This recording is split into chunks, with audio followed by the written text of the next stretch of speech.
this afternoon. I would have been with y'all live earlier. Let me take these headphones off. I just came inside, so it's cold outside still. It ain't cold as it's been in the past couple of days, though. Thank God of that.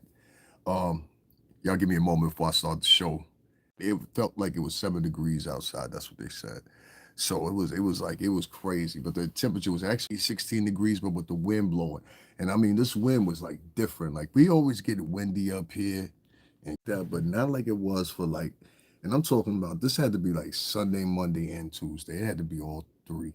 And I'm gonna throw in Wednesday too, because Wednesday I've been blowing in California because they're very similar to here. And I'm gonna talk about that too. That's why I put and more. I couldn't put everything in the topic. I was gonna go live with y'all earlier, and then I peeped something when I got off live yesterday and with my last live video. And I want y'all to go check it out. And what y'all gonna see very quickly is that somebody went live and something I said was true. Somebody went live right when I was live yesterday. And what they did was they played the exact same clips that I played while I was live. And so since they waited to almost an hour to wait until I was done being live, well, they waited an hour to go live when they saw me live. So that means they came in, they gathered a thesis. I want y'all to hear this again. And I took a picture of it just so I can know that I'm not bugging. And this person I'm not going to say their name, his name. All right. But a particular gentleman that just is like, this dude is crazy, bro. Like, I don't even know how to explain it. But yesterday when I was live, I was talking about, hey, yo, Rocco. And that's this guy that's been making his way around the YouTube circuit, and he's been talking about this, that, and the other, and Puff did this to me, run on regular jokes. And so I was playing the footage of what I heard what this dude had said or whatever, and literally 1 hour before I was live, I had over 100 plus people in here, right? I had over 100 plus people in here. What he does is he comes into your live, here's what you're talking about, flags your live, and then starts a live as it starts talking about the same thing, playing clips of this, hey, yo, Rocco guy. Dude, listen, man, if you got to cheat to win, if you got to cheat to come up or whatever by borrowing from people, stealing people's ideas, covering the same things they doing, that's really low brow. Like, what's going on? That's really low brow, son. Like, I can't really respect that because, like I said, I don't even like this particular dude. Like, I really don't like if to be honest with you, you know what I'm saying? He lucky. But it's like when you start using high school tactics, and I see a lot of grown people doing this online. When you start doing high school tactics and applying them to adulthood, especially being like 36, 37 years old, this man is, I'm like, son, come on, son. Come on, son. Come on, son. I don't bother you, son. I don't come on. Thank you, Javon. What up, boy? I don't bother you, son. I don't come to your page and bother you or nothing like that. So when I saw son yesterday, he went live an hour after I did, and I said, "Oh, I know who that is. That's so and so's people. They up in here because he follows me. Like, who follows somebody they don't like?"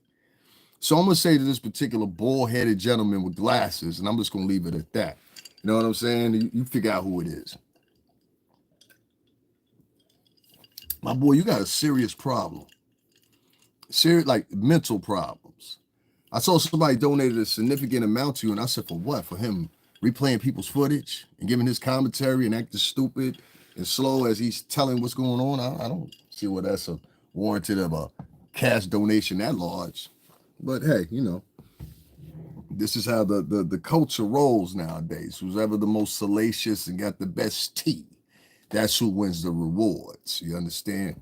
But that just bothered me. Let me keep going on though, because we ain't gonna get too much into that or whatever. I wanted to segue into something else, which was something I saw. Huggy, what's up, bitch? I saw something with Huggy that I didn't like, and I told you, didn't I? Didn't I tell you? Now you're figuring it out. See, this chick, y'all on here, y'all on this internet, y'all think y'all know something about some Huggy Pampers. Y'all don't know nothing about no Huggy Pampers. Trust me on this. I know my sign. She is a Taurus just like me, Jaguar Wright. That's what I'm talking about. And Huggy know like I know that some of us within our sign, which is Taurus, are hard-headed and stubborn. We all show it in a different way. And so one of the things I wanted to reach out and say to her was, hey, yo, you over there messing with homeboy and them, but you can't see them for who they really are. And I think she finally saw them for who they really were. But the problem was, I'm talking about Anton, Lavey, Attwood, and crew, right? It's like you had the opportunity to dip up out of there. You understand what I'm saying, Huggy? And you didn't. And that was a time that you should have went over there no more than 3 times. It was a time when you went over there and you was arguing with homeboy, what's his name? The Courtney dude. You know what I'm saying? Yeah, shout out to Courtney. Every time I say Courtney, say everything about that fine ass lawyer, son. She fine as hell. Yo, people thought I was bugging. Somebody got mad. It was like, how you gonna big up Ariel? Because Ariel is fun. Ariel got paper. You understand what I'm saying? Now, listen, let me tell you something, man. I don't mean segue here, but I gotta say this. Sometimes you just gotta know when to, like just boss down sometimes with some chicks. I'd have been with chicks that had more money than me before. You understand what I'm saying? And they made the ride quite comfortable. You understand? I dated one chick. Her family literally had property on Martha's Vineyard. I ain't never been to Martha's Vineyard a day in my life. I spent the whole week out there. You understand what I'm saying? The president be out there. And it's adjacent to right where I live at here. Ask Harold Rocco. He knows. He lives in this area. Oh, freaking Townie. Yeah, Townie. Montauk Townie. Who was just saying that last night? Anyway, right? Sometimes you gotta know where to boss down with certain chicks. And so when you say something to me talking about, oh, why you say that about the Ariel chick, that she fouled. Somebody actually wrote this and they got retracted. And I'm like, yo, I wrote back to him before I blocked him. So I left him a little time for, you know what I mean? And I was just like, what that got to do with you, son? Like, how you feel about how she defended Duke or whatever? She's a lawyer. That's what she's supposed to do. Baby, go get that paper so we can go over here back to San Tropez this weekend. Shit. You gotta play your position. Go out there. You know what I'm saying? You know what I mean? What's that dude's name to date the Kardashian mom? What's the dude's name to date the Kardashian mom? Anybody know him? What's his name? Anybody know his name to date the Kardashian's mom? He been with her for like years now. She almost 20, I think 20, 25 years older than him, right? You ain't never heard that mom. You ain't never heard him complain. He go hold her hand, walk where she going, whatever. He do love her. You can tell you love her. You know what I'm saying? But my point is, sometimes as a man, you gotta boss down, dog. You can't be like, yo, I'm a king. And you got the money of the royal fool. You know what I'm saying? You can't have champagne taste. You know what I'm saying? You can't have champagne taste and beer pockets. You know what I'm saying? You know what I mean? So yeah, don't write no comments like that. I think Ariel is fine and shit. You know what I'm saying? Ariel, trust me, put me in the tie, put me in the tuxedo. I know how to operate. Go back and look. I got pictures of me like that. You know what I'm saying? I'm shooting my shot. Like, please, man. Ariel fun as hell.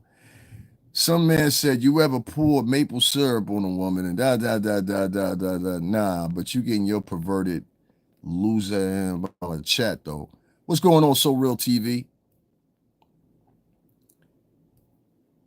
I don't know who that is. I don't know who you're mentioning, but you sound weird. I don't like people to come in, they don't even say hello, and the first thing they come in is with some gossip. Like, I don't do gossip. This is not a T network.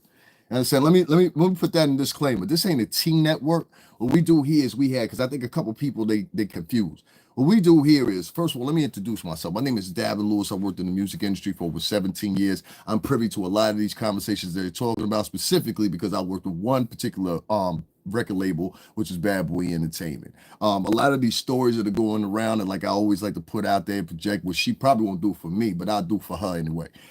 Me, myself, Courtney Burgess, Jaguar, Wright, in no name or order, single order there. But we are the only people that I've heard in the conversations that were actually around the music business and were actually around people that these people are talking about for long periods of time. Some of us, and for some of us, this, frequent small periods of time. It's not the Anton Lavey Attwoods. It's not Blame Game Shane. It's not none of these people. You understand what I'm saying? And so for me, what up? What's going on? For me, it's weird because I'll be like, yo, How do you know? That's really what comes to my mind. And a lot of these people don't have any proof of what they're saying. They just put out, accusations or whatever the case may be, and they go from there and they follow on. But with Jaguar's case, I think she went over there with Anton, Lavey, Attwood. Y'all make sure y'all share this and get it out to everybody.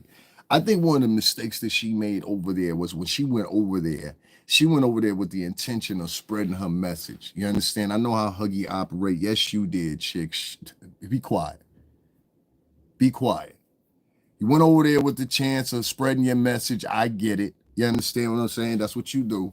I've been with you for 5 years. I ain't like these other newcomers. The thing with Jaguar, be quiet. You don't know. You don't know. Be quiet. So when she went over there, she went with the intention to spread a message. I get it. Many of us YouTubers do the same. So whatever elk or whatever trajectory you say you did it, you did it. You've done it. All right. Now, the thing about her was when she went over there, she wasn't really privy to the direction they were going. Now, I want Huggy to know, go back yesterday and listen to my live. You're going to hear me say the same thing over there, Huggy. And then 3 days before then, you're going to hear me say the same thing again. You understand what I'm saying? So check this out. The way Huggy was used, and I'm been referring to Jaguar, right? I call her Huggy. She know what the hell I'm talking about. That's between her and I. The way they used Huggy was, yeah, the platform was already smoking.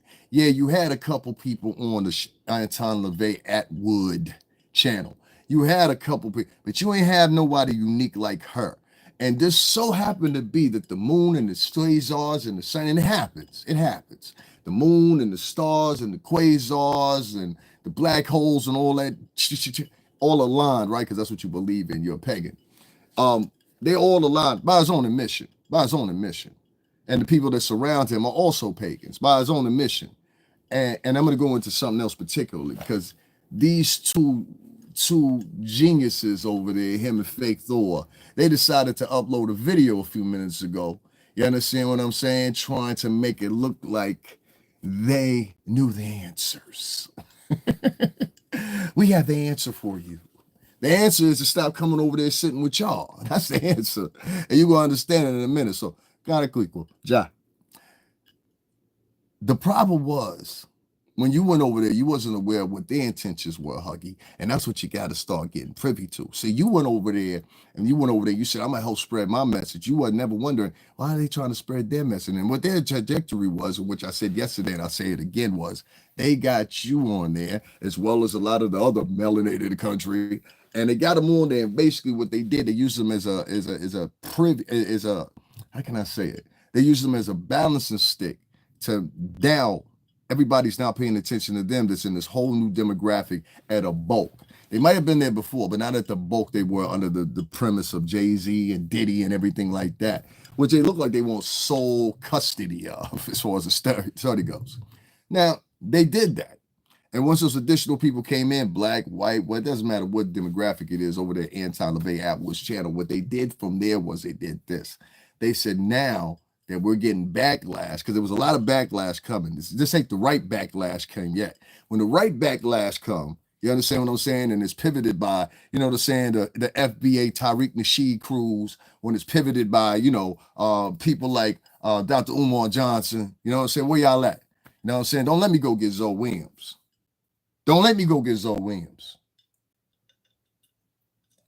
See, you, and I'm not making fun of Huggy or any of her intellectual property, because she is smart. More slick than smart nowadays, but smart. We as Tauruses, we're always smart. Us and Scorpios, we're very smart people, very keen people. What they did was they started marching in their own crews of people and bringing back past iterations of stories they had already had previously. See, he had previously talked about UFOs. He had previously talked about, government conspiracy. He previously took the Al Prophet angle. You understand? Shout out to Al Prophet NYC. You know what I'm saying? Because over here, that's what we represent doing what you trying to do, Al Prophet. You understand what I'm saying? That's who do that here, Al Prophet. He do a better job than you do, because Al Prophet really go into the villages and in the huts, and you understand what I mean, in New York City. So we respect Al Prophet, and not on top of that, He's Italian. He can go in many areas and many other people can't. Figure that one out. So with me, I saw when they started bringing their own crews in and started trying to replace that slowly. That was a segue. Slowly with the previous material they had. This is when you get the Beverly and the Charmin Witches and everybody else that they had on there subsequently ever since. Are you following what I'm saying here? You're seeing more of them now than you are seeing the Diddy and Jay-Z stories because they went dwindling up. The act that was used was this. They used the platform to somehow or another navigate their way into talking about other people within the music industry and try to expand it. But now they're trying to expand it with solely just talking to white individuals. That's how the racist statement is a reality statement. That is what is there on their channel. So you'll notice the other day they had some dude, I was a drummer and a blah, blah, blah, blah. Then you get the, hey, yo, Rocco. They had the other one that said, yeah, I got an invitation to the Bilderberger group. I said, yeah, all right. Which I will show y'all in a few minutes. And I started thinking to myself, I said, this man is a very slick man, very slick dude. You know, when you spend 9 years in prison, they say you're able to think of all kinds of things that the normal man wouldn't think of, especially the perfect crime. And so, and I'm not saying that, that's no pun intended. I'm just saying, but you might not want to sit over there with him no more. You understand what I'm saying? That's all I'm saying. Anyway, long story short, I'm watching you. That used to be a thing I used to do all the time. I'm watching you. Always watching. A couple minutes ago, there was some argument, I guess, on Huggy was over there talking to the French Canadian blackout chick. I want to say this the right way. And I guess it was some discrepancy on some material that went on. And I guess this guy, Shane to blame, you know what I'm saying? Because he be trying to sound like a WWF wrestler and shit. You know what I'm saying? He come off the ropes like, Shane to blame. You know what I'm saying? Oh, yeah. I heard him the first time where he had that kind of jargon when he was talking to the blackout chick, and she didn't peep it at the time. See, baby, let me tell you something about you, huh? No. Si pas, pas mon beso. This is the thing. You're 34, whatever. And I'm not too much older than you. I'm really not too much older than you. You're still hard-headed. And you're a little naive. And I can tell that by your gestures. You understand what I'm saying? Like you saw me do this gesture and you started doing it. You ain't never done that before. So that goes to show that you're a person that grabs for people's personalities. But when you're grabbing for people's personalities, you got to remember something, baby. And don't think it like I'm insulting you, because I'm not insulting you. I'm giving you some knowledge here. You should listen. Because no matter how much you pretend, like I remember being like 31, 32, where I knew everything. You know what I'm saying? I had been everywhere by 23. By the time I was 24 years old, I had probably been to 10 cities 10 times over. This is true, you know? Traveling because I worked with record companies. So, you know, it's not to insult you, sweetheart. It's to enlighten you. You haven't realized, and this is what a lot of you gals realize, and I heard this over there when y'all was complaining over there at the channel. He was like, I can't believe he said this racial thing and does not star our opinion or whatever. I told y'all at the beginning of this year is going to be the year of reckoning for many women and many of the games that you have played. Now, I'm not insulting, just listen. You play a game when you get online every day. Energy has a way of reimbursing itself. You get a game every day when you get online and you play accuser. This is written in the Bible. So if you bitching God anytime and you denounce this, what I'm saying, then you're against God. And therefore, I call you somebody that's a fraud. There's something as being a false accuser. A false accuser can be brought to justice, but it has to be proven. Even when you reach the heavens, depending on what you believe in the old Druid way, like paganistic Anton, Lavey, Attwood would believe, when you get to hell, there's a judgment pattern. Whatever your sin is, a wheel will spin. This is depicted in Dante's Inferno. Kind of and the Epic of Gilgamesh and a couple others. Somebody asked me, what do I read before? I'd have read all 3 chapters of the Divine. Now I read things that are of importance historically. You know, a lot of people read bullshit and they read BS books. Because somebody that came in here 3 or 4 times, they think that they're. You can always tell somebody that's not a real intellectual and not from a collegiate background. What's myself, I am. A person that's not from a collegiate background will say things like, "What's the last book you read?" Or someone that's not very keen on intelligence will say statements like that because they believe they have reached the epic of tutelage. And to be in a comparison bound, it has to be someone that is of the same octave as them or the same tenacity as them or whatever. And I'll give you a perfect example. In the movie Casino, you ever seen the movie Casino? It was a scene in there with Robert De Niro, and he was upstairs in his office, and he had fired the guy that was the cowboy. Remember the cowboy dude or whatever? And then I guess his uncle came up to Sam's office, and he says to Sam, he says, "Listen, is there anything we could do? Can we put him in another department? Can we do anything?" He gave him a whole set of options we could do, right? And Sam didn't want to take none of the options. He said, "No, absolutely, I can't have him here no more." Well, what happened after that? That same countryman that he thought was a stupid hillbilly killboy was a connected somebody. And what happened? Well, subsequently after that, they ceased to try to get rid of Sam, didn't they? And all the money Sam had been making was, you know what I mean? Get me what I'm saying? Got to pay attention. You got to pay attention. These guys today, they threw up a video not even 10, 15 minutes ago from me starting this, right? He was smart and connected, that's right. You can't take somebody's intelligence based on the octave in their voice. You can't take on somebody's intelligence based on octave is the biggest one, or how to dress or whatever. I worked in offices for over 17 years. I can tell you straight up and down, the dudes that really had money, they wasn't wearing a 3-piece suit unless they had to. You understand what I'm saying? Oh, we're not doing that over here. We're not doing that over here. Because you can do that the other channel. These guys that I worked around, and I'm talking about at the time when I first started in the music industry, Clive Davis was the distributor. He was in head of distributor for the company I was working for. So we worked in the same building as Clive Davis. It wasn't like we worked in a building that was 10 blocks down from Clive Davis's. No, we worked 2 floors down from Clive Davis and Arista Records.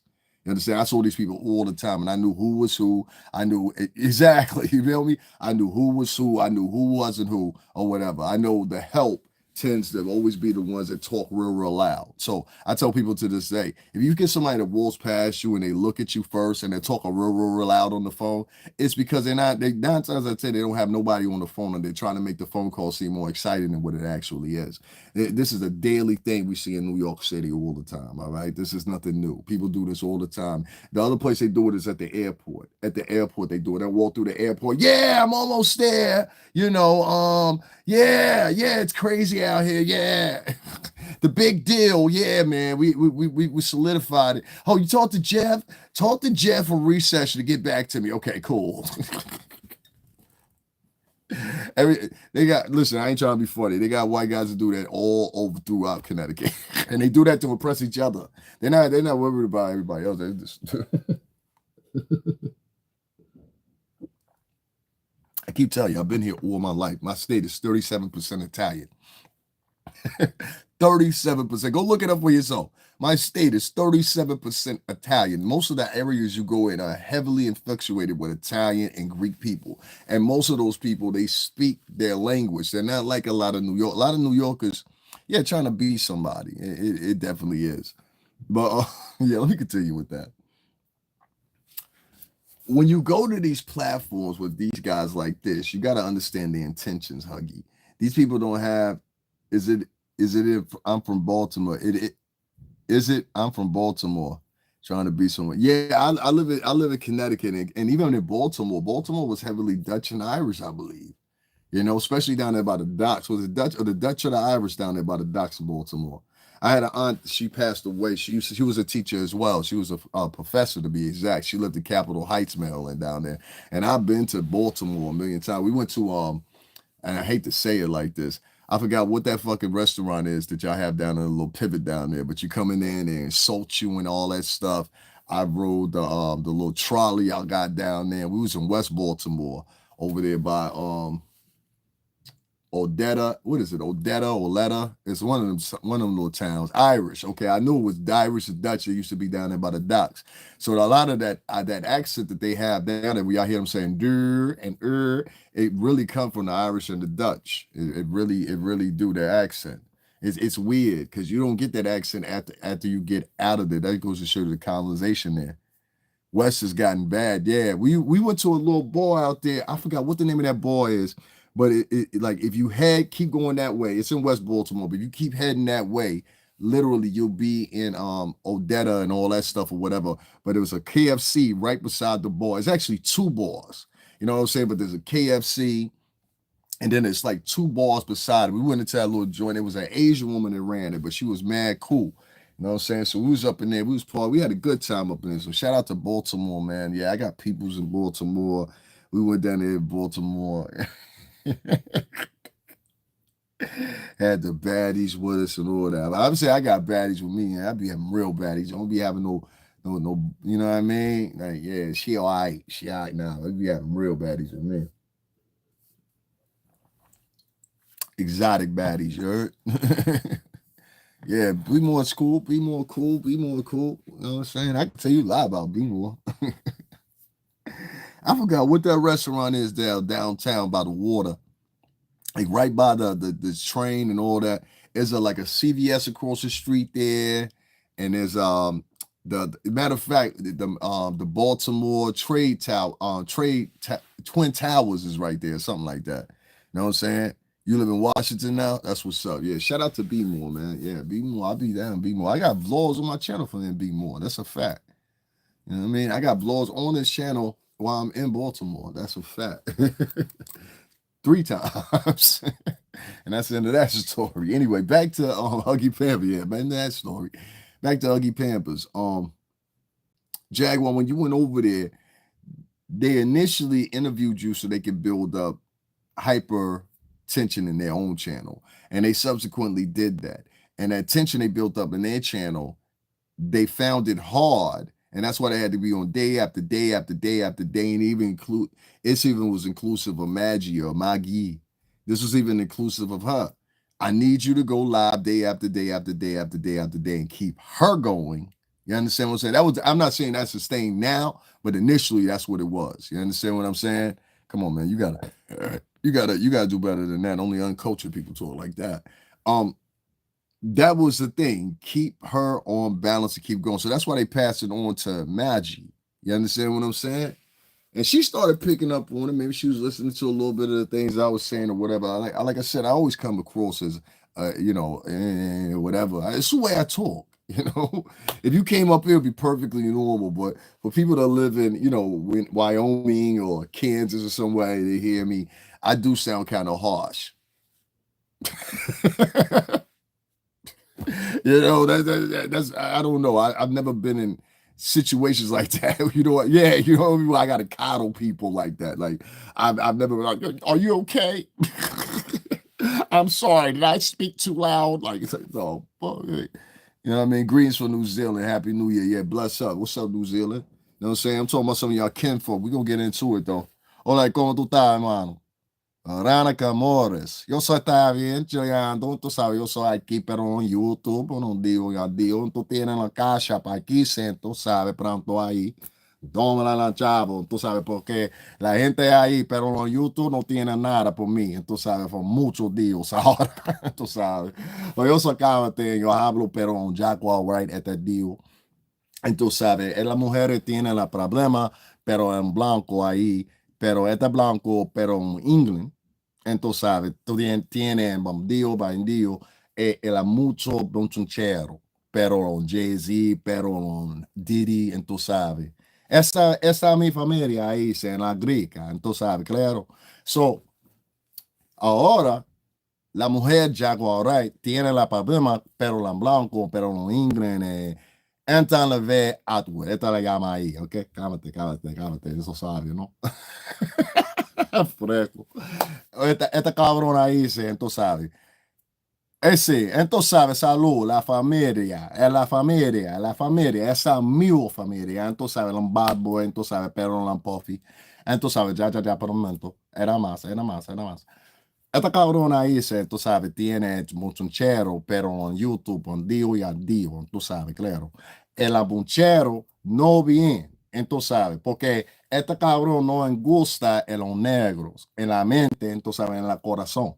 Entonces, sabes, esa no está bueno conmigo, entonces, sabes, porque yo soy un negro, yo soy un cubano, pero yo soy un negro. Esto es porque yo tengo el problema, pero esta cabrona ahí, sí. Entonces, sabes, gente, esta cabrona ahí tiene problema, pero mío, tú sabes, porque este Dio, pero el 20 momentos tiene 9 puncheros, pero en YouTube, tú sabes. Esta mujer no tiene la mente, esta mujer es la loca, esta mujer tiene el diablo, tú sabes, de todo más. Esto es porque yo no gusto esta blanco ahí, tú sabes, pero en inglés.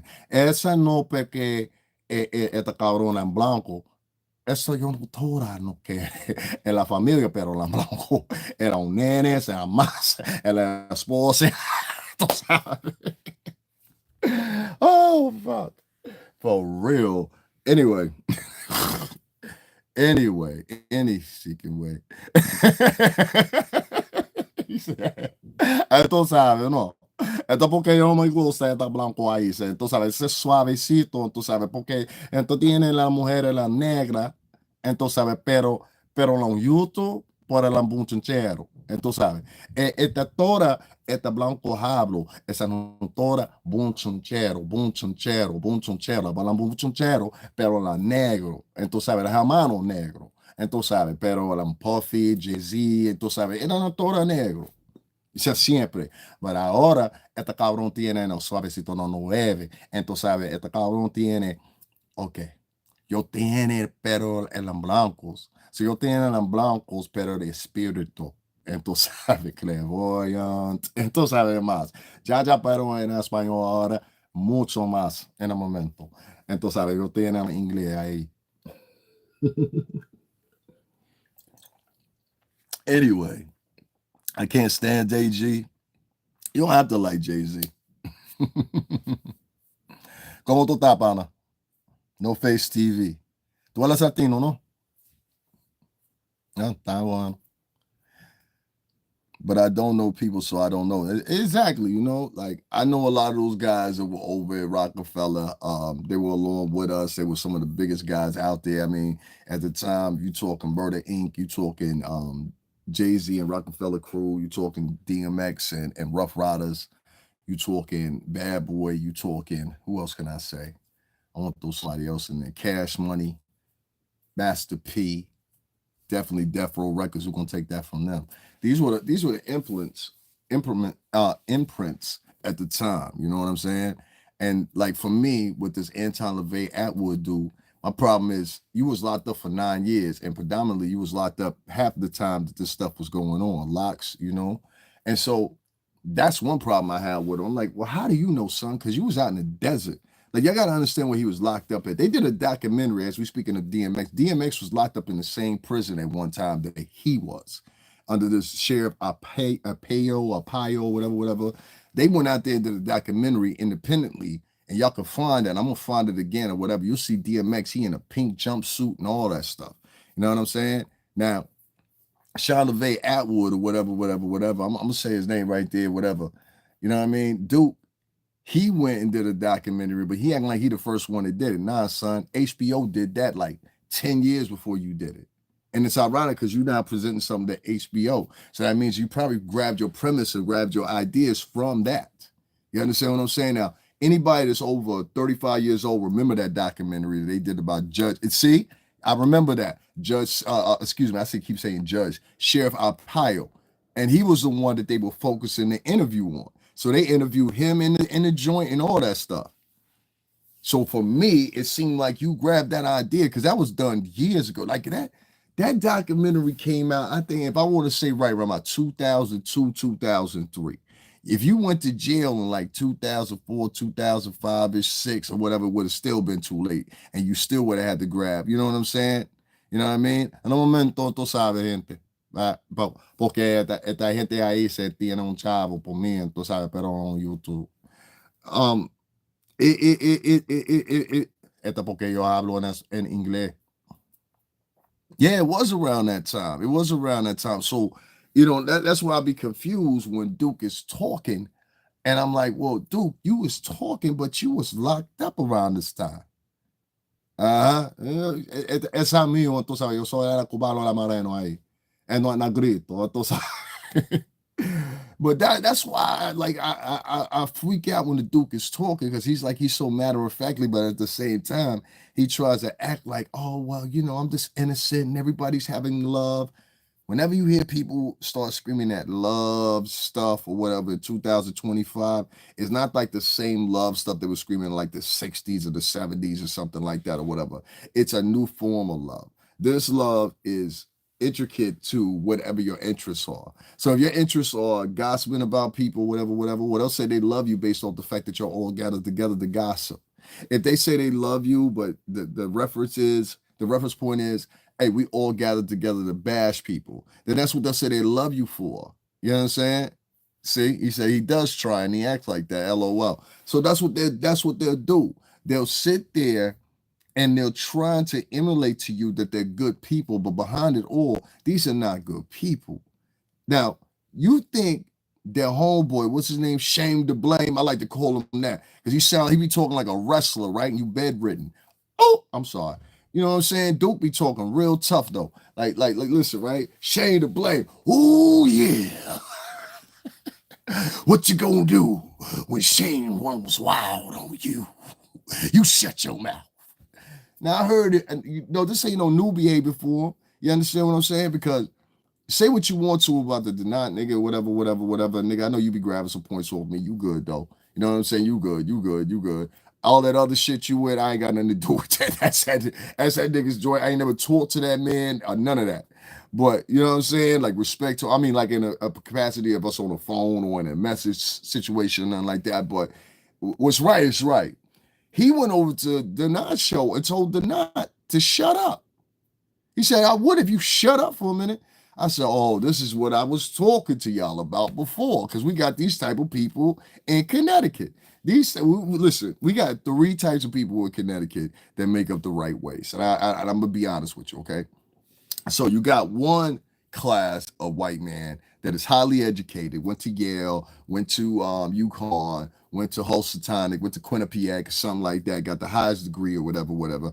Ironically enough, just let me know, y'all know this, 40 minutes from here in New Haven, Connecticut, is where they have Yale University. Yale University is where most of your presidents that you have had in the past 60 years went to. Okay, so just make sure you understand that they either went there or they went to Harvard, right up the block up here in Mass, which it takes us about 2.5 hours to get to. Okay, so keep that in mind. Most of your presidents come from up this area. Okay, they went to colleges in this area. To be even keep it more in perspective with you, the Bushes, including Bush Senior, wife, Bush Jr., wife, Bush's brother, wife, all lived in New Haven for decades.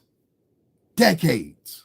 And everybody knows this. They lived right in East Haven. You go look it up right now and just Google it for yourself. You'll find out for yourself. I tell you, no lies. It all goes down here in CT. Oh, this is a beautiful state, the nutmeg state. Don't play with it. You understand what I'm saying? I carry it heavily on my back. I've had a daughter that was born and buried here. I've had friends that were born and buried here. I've had funerals I went to, weddings I went to, Christmases I spent with people. I've seen people's kids be born here, and now they're adults and everything else or whatever. And them kids themselves and their parents will tell you, there's no way, I don't care how much you want to forget me or remember me or don't remember me, that you can exempt me from your life. You understand what I'm saying? I've had kids come up to me and tell me, yo, I'm glad you said what you said to me back then, because now I know how to, you know what I'm saying, smooth and skate or whatever the way I should. So shout out to CT, this as a state, and this is the locales, NL, and definitely right here where I'm at, where I'm so loved here. I swear to God to you, especially from La Haitian, un compris, and the other one will definitely be El Negro. Gente latino. Entonces, sabes, eran blanco, and tú sabes, un poquito nervoso. You gotta get into the DNA of life and not change the past or make the future better. That's your own, sir. I can respect what you said, but that's your own. And it might, and see, this is the thing about people's philosophies. Your personal philosophy and linear philosophy have very different contrasts. And I think you're intelligent enough to agree with that. My personal aesthetic of how I see life, my only specifically just apply to myself. Wait before you start talking. That is a problem with gentlemen like yourself. You always want to say something as if it's a challenge. Let me conclude my comment, then you can comment. When it's not the totality of my comment, at that point, you're just being angry to yourself because you have no idea what you're going to say, what I'm going to say in linear fashion in the future, unless you are somehow clairvoyant. Okay, let me continue. My point is, a lot of times when we take our personal philosophy versus philosophy that is linear and been shown and proven, they are two different distinct things. Now, a lot of people online, this is the same trajectory that they use on a day-to-day basis to use their personal trajectory of philosophy of things that they have been through, things that they have learned, and things that they have been through and allocated as, okay, this is how you survive life. This is how the way life works out the best or whatever. They never take the moment to do one thing. And I've heard old men say this.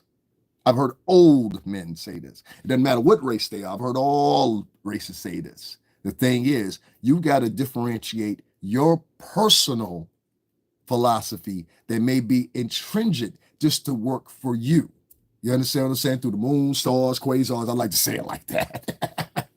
I don't get too esoteric. But my point is, it might be just specifically for you. And it may be anecdotal, just like this gentleman down below is saying, for just specifically you. And a lot of people don't understand that until they get old. I've had this conversation now, not only with my uncle who is 77 years old, I've had this conversation with white men that were Italian, Greek, Puerto Rican, Dominican. They all say the same thing. Now, you don't look like you're that old. You understand what I'm saying? And you might have to go back or whatever, and look at it 10 to 20 years from now and say, well, you know what? That does hold some liability. Maybe God was specifically protecting me.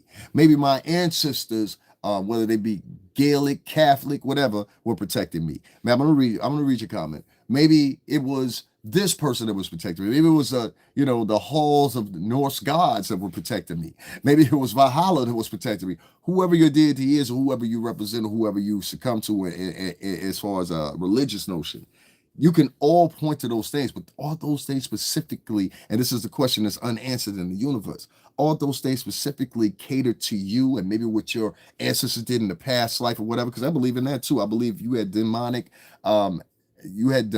people in your past. It can somehow shape and trajectory your future. So I don't mean to, take your comment and throw it to the side in this particular instance, but I do have to say, I think a lot of people take their personal philosophies and try to adapt them to life of everyone universally. And I'll give you a hint. I know some people that'll say, it's good to be nice to everybody because then they'll get good luck. Well, that depends on where you live at. You understand what I'm saying? Now, if you live in, let's say, Plumbrook, North Carolina, everybody in Plumbrook, North Carolina is very nice people. So that philosophy fits. Hey, everybody in Plumbrook is nice. Everybody can leave the door open in Plumbrook. Everybody can walk to the store, borrow some sugar from the neighbor in Plumbrook. You understand what I'm saying? Now compare that and bring that up to New York City. That same ideology. And what you'll quickly understand is your personal philosophy is divulged and created based on the reality that's just around you. That means your demographic, that means your immediate environment, et cetera, et cetera, et cetera, et cetera. And that's the point of why a lot of people, in my opinion, get in contention to have conversations that always end up as arguments. And I had to learn how to stop doing that myself because your personal philosophy supersedes what universally exists. 1 + 1 = 2. We all know that. You understand what I'm saying? If you line up certain stars or whatever the case, it can be a guide for you. We know this. This has been tried and proven. What hasn't been tried and proven is if you're nice to everybody, everybody will be nice to you. Okay, I challenge you to go to Brooklyn at 4 o'clock in the fucking morning and be like, hi, everybody. By the time you get to this, probably the second or third person, they're going to take something from you. Now, I'm just being respectful.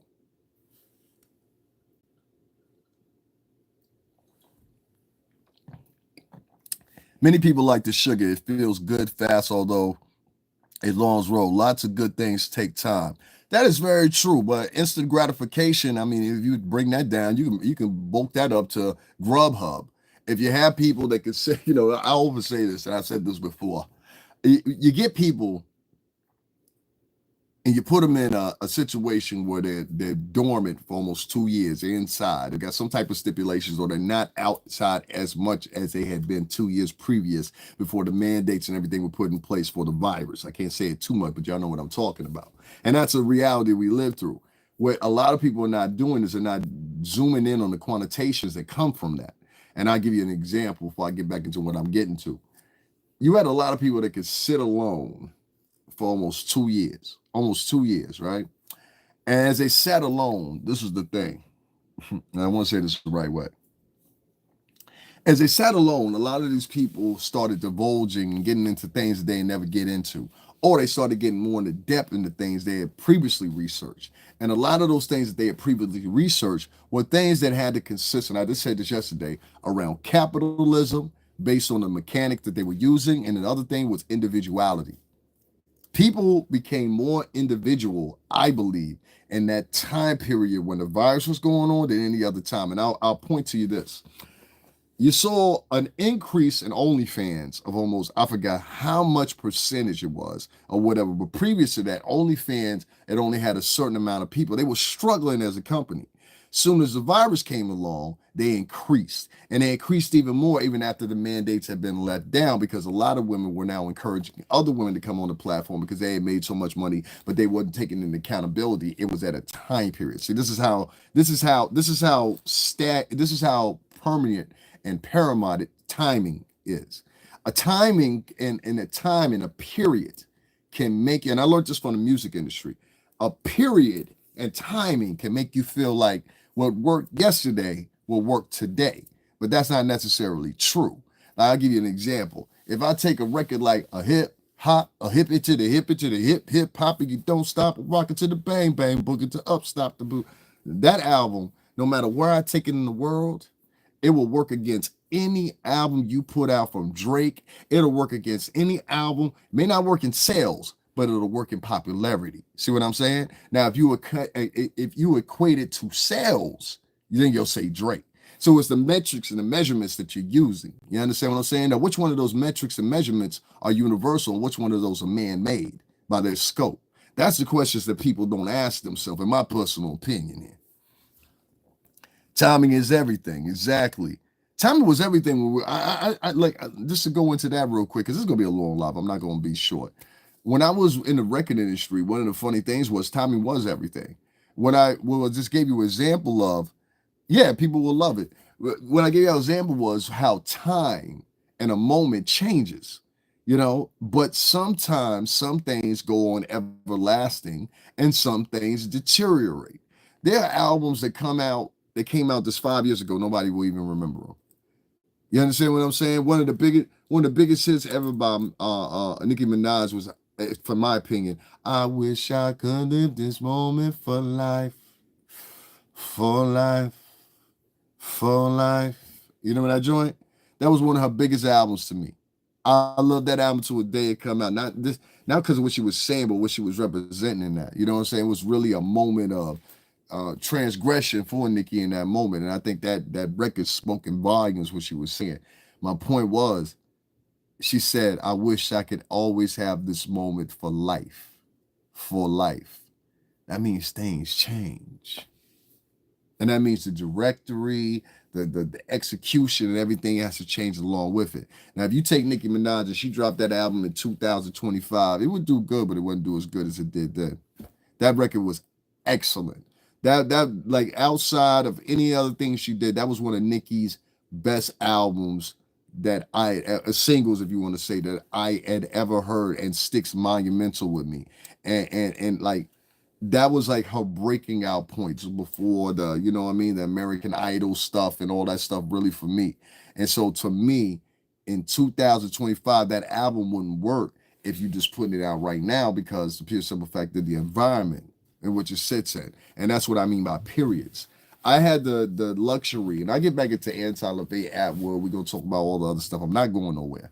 Make sure y'all hit that like button for me, though. I appreciate that, so we can get some more people in here. I really do appreciate if y'all hit that like button. Whether you like what I'm saying or whatever, you don't want to donate, all that's cool. Just hit the like button for me so we can get some people in here that do, you know what I mean? Congratulate me, appreciate me, or whatever. Y'all ain't gotta like me.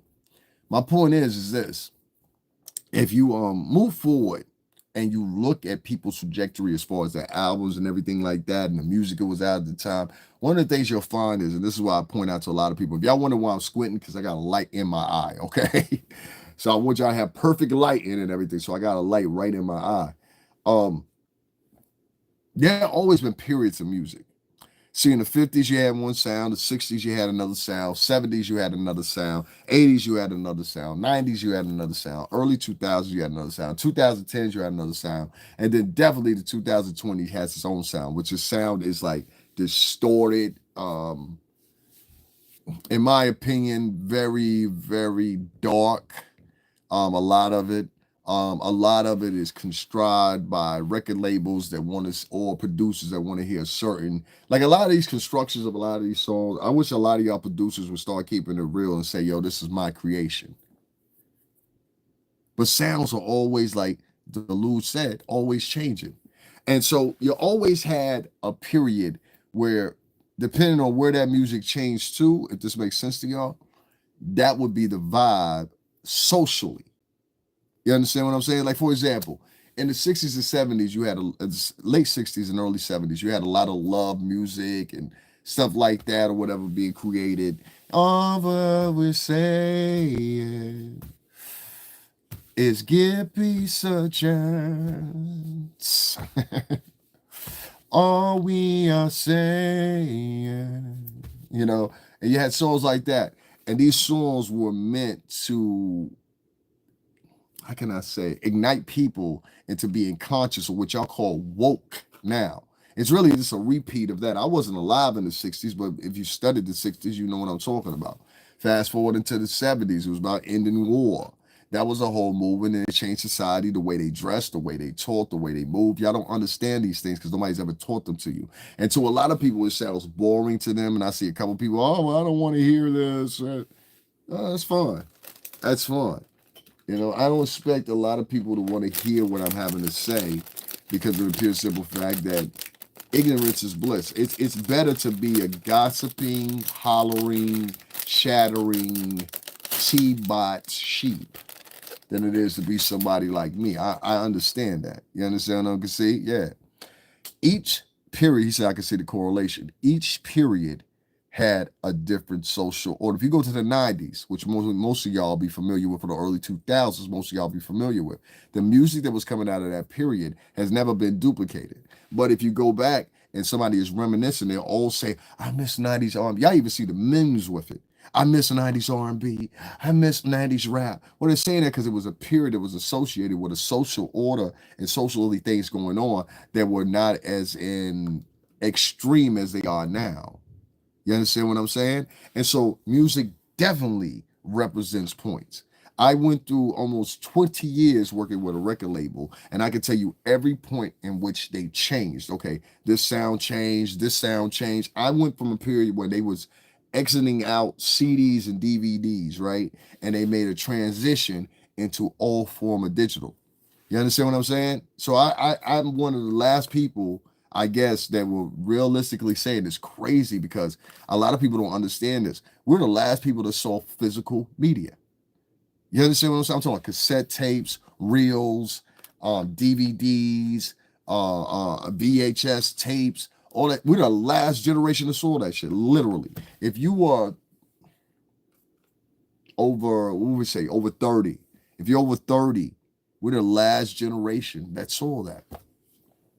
That's crazy. Let that sink in your mind. The future generations will not know what physical media is. All they know is digital media. There's a whole generation that's coming behind you that knows no one as their first president but Barack Obama. Did you ever think about that?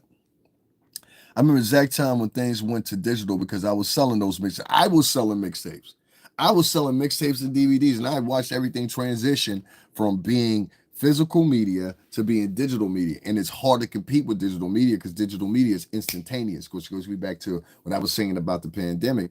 It was the same thing with Grubhub. Grubhub gave instant satisfaction. Okay, I can order something, and more people started getting divulged and more involved in freaking Grubhub. Instant gratification is the move nowadays. I'm trying to tell y'all. And they suffice it by the products that they present to you, whether it's Grubhub, whether it's Uber. Instant gratification is a thing that takes flight. Well, instant gratification happens online too, and I want to take that back and segue back to what I was talking about with Anton Lavey Attwood. It's the same thing here, and this is the thing. Whether it's my guy, the Black Owl, or whether it's Jaguar, Wright, or whether it's any of these people, gratification, exactly. The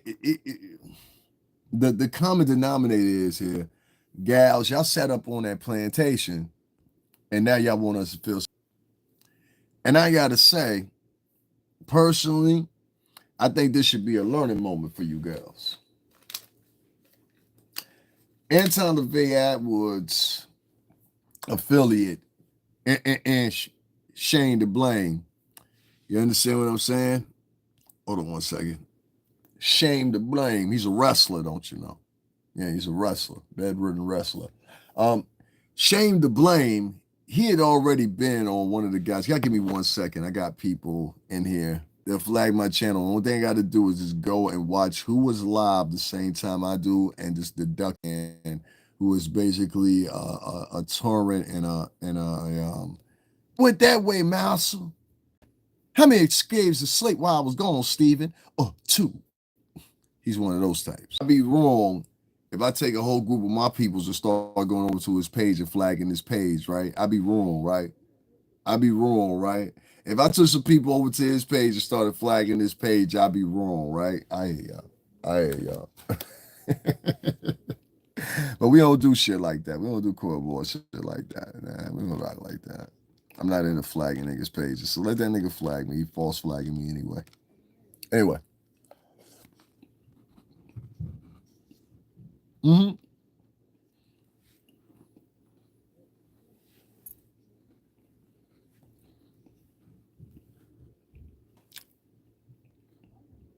Javon, you wasn't here yet. Hey, what's going on, Philippe? You wasn't here yet. But I said yesterday, there's a particular vlogger. Let me tell you, because I've been through this before. That's why I know all this stuff. That's why I'll be so lackadaisical with it, and I'll be laughing at like new vloggers and shit. I'll be like, oh, you just ain't been through this yet. This dude, it was like 2 years ago. How you doing? He was doing an interview with Jaguar, Wright. He got through the whole interview, asked Jaguar whatever he wanted to ask Jaguar, Wright, or whatever. Gets to the end of the interview, and then he want to ask a question about me. And I'm like, yo, Sean, what you asking questions about me being on somebody else's platform at the time? And at the time, it was crazy because I was trying to warn her about some shit, right? Just like I did yesterday. I was trying to warn her then. She hard-headed, so she don't listen. She like one type of people. That's how Jaguar Wright is. She listens to herself. It's a parent trait in us Tauruses. This is how we are. So at that point, I was trying to warn her or something or whatever. It got taken out of context and, you know what I'm saying, flipped around or whatever. Me and her and I were beefing shortly. It ain't last outside a month. She talked some shit. I talked some shit. Fuck it. We from the tri-state. That's how we do. You know what I'm saying? For real. That's how we do. Ain't that right, chick? You know what I'm saying? But real, you ain't gonna talk that shit to me. You know what I mean? She seems like it. I can see. Hard-headed mother. Yeah. I mean, that's just us. That's just us. Like we all display it differently. It's weird. Like I've dated a Taurus, so that's how I know this. We display it differently. We engage in it differently. It might come out different. Sometimes we'll be laughing with you, and at the whole time in the back of my mind, be like, I don't agree with that shit. Like, you know what I'm saying? Like for real.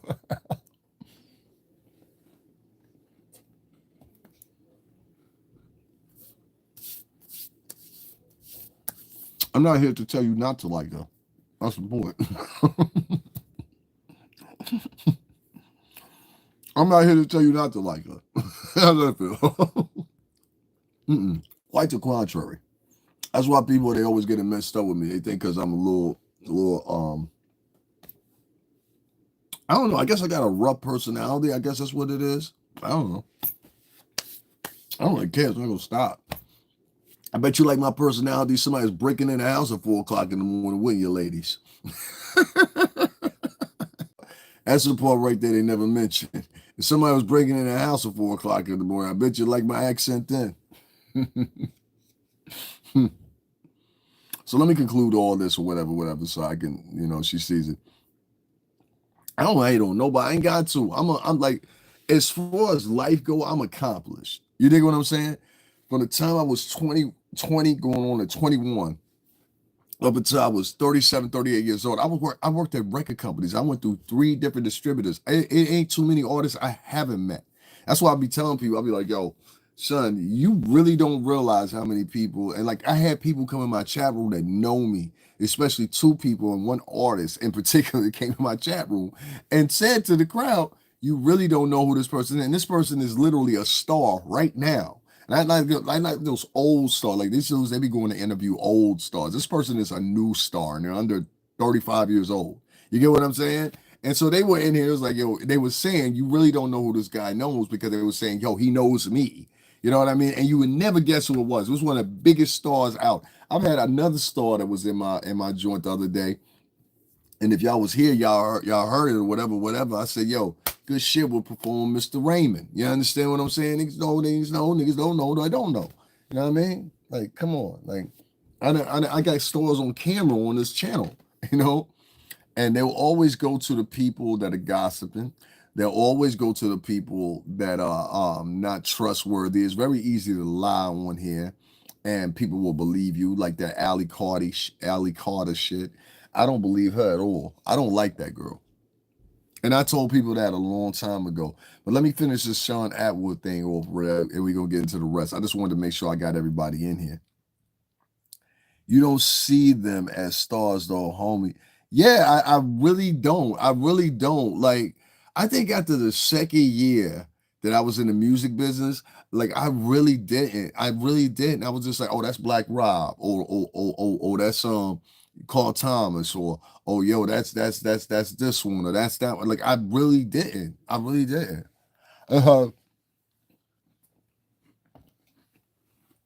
We were around them. For example,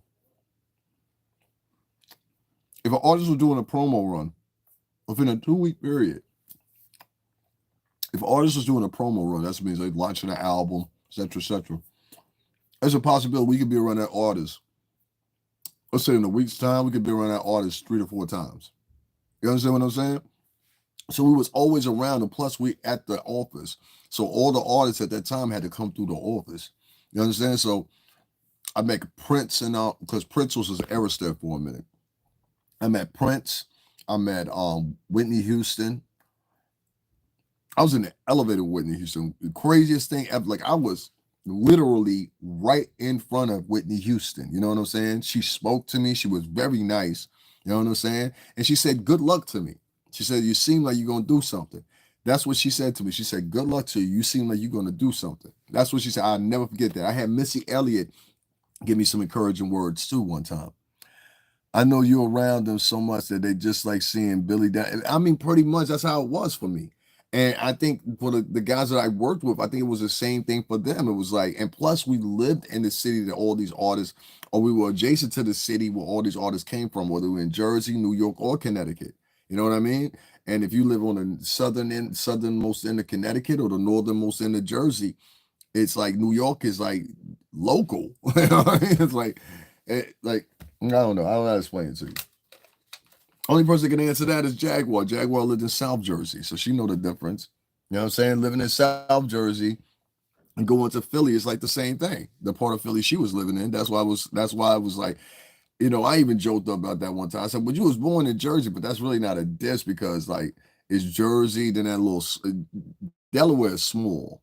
So like, like it's a portion of Delaware that's pretty wide, but it's like at the northernmost point of Delaware, like going up towards the Poconos and all that. I'll say that much, but Like, and it's like C word out there. You know what I mean? It's like Sea World. Yeah. Oh, here you go. Mm-hmm. Oh, what I was say.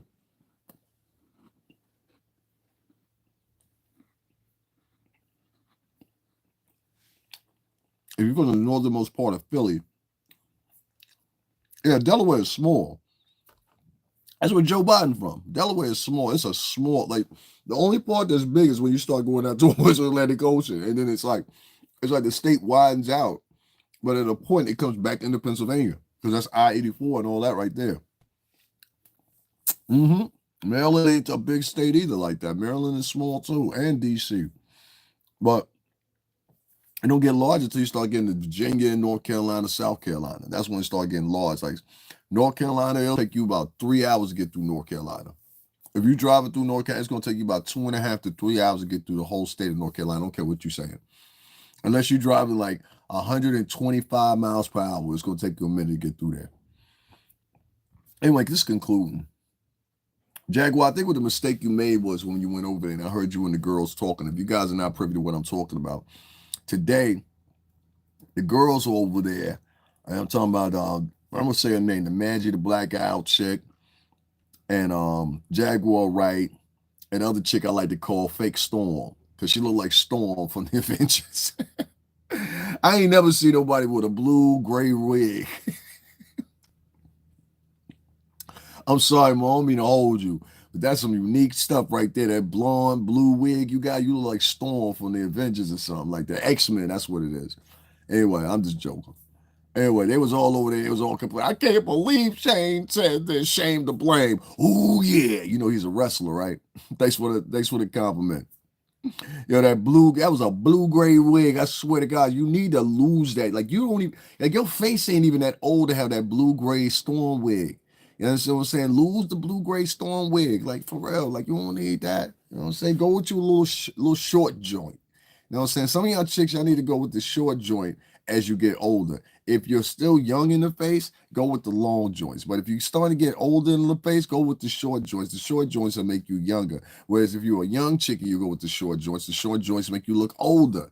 I keep telling chicks this all the time. The only way you can get around that is if you got a face that's fitting. My girls in Brooklyn, y'all know what I'm talking about. If you got a face that's pretty already and you go bold. I seen some chicks, I'm talking about Amber Rose back in the day, bold. That bold. That's what she got it from. She got it from the North Philly girls, and the North Philly girls passed it on to the Brooklyn girls.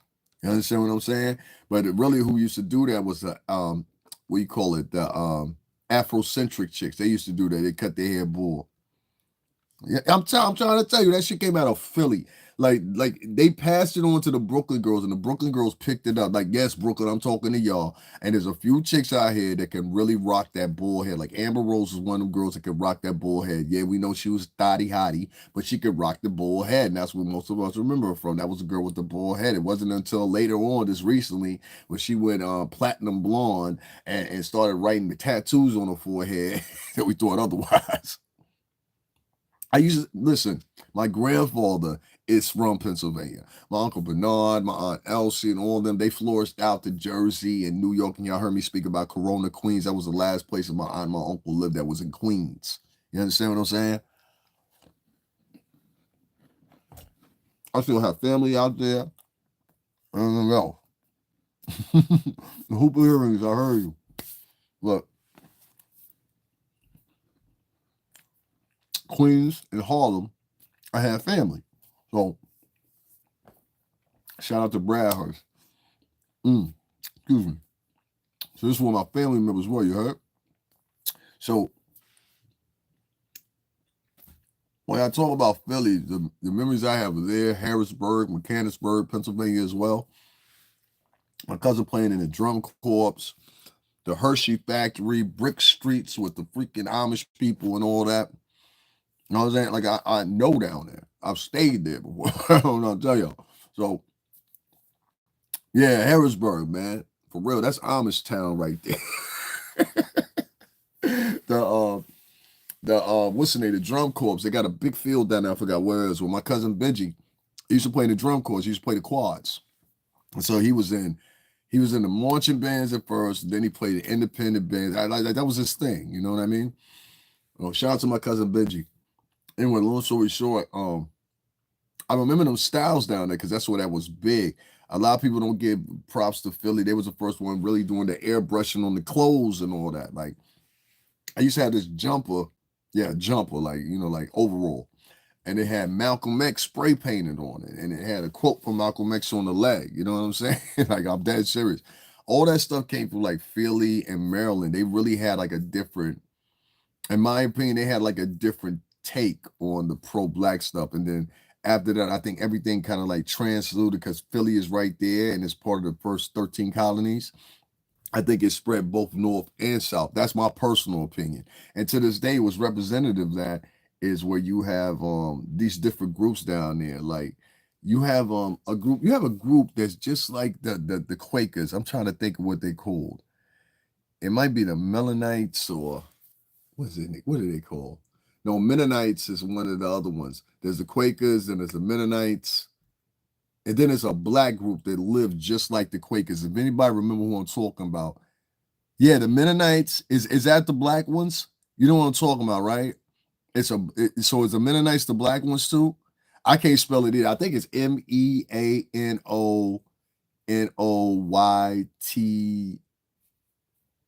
maybe. Who cares? Anyway, point is, I ain't one of them. Respect to them, though. The Melanites, they kind of live, but you know what I'm talking about. They live like the Quakers because I've seen these people. I didn't know who they were at first. So who are the black ones? It's a black group of them too. You know what I'm talking about? This right? Yes or no? Like there's a black group of them too that's just like the Quakers. Like they dress like them. They got overalls and everything. I can't think of the name of them.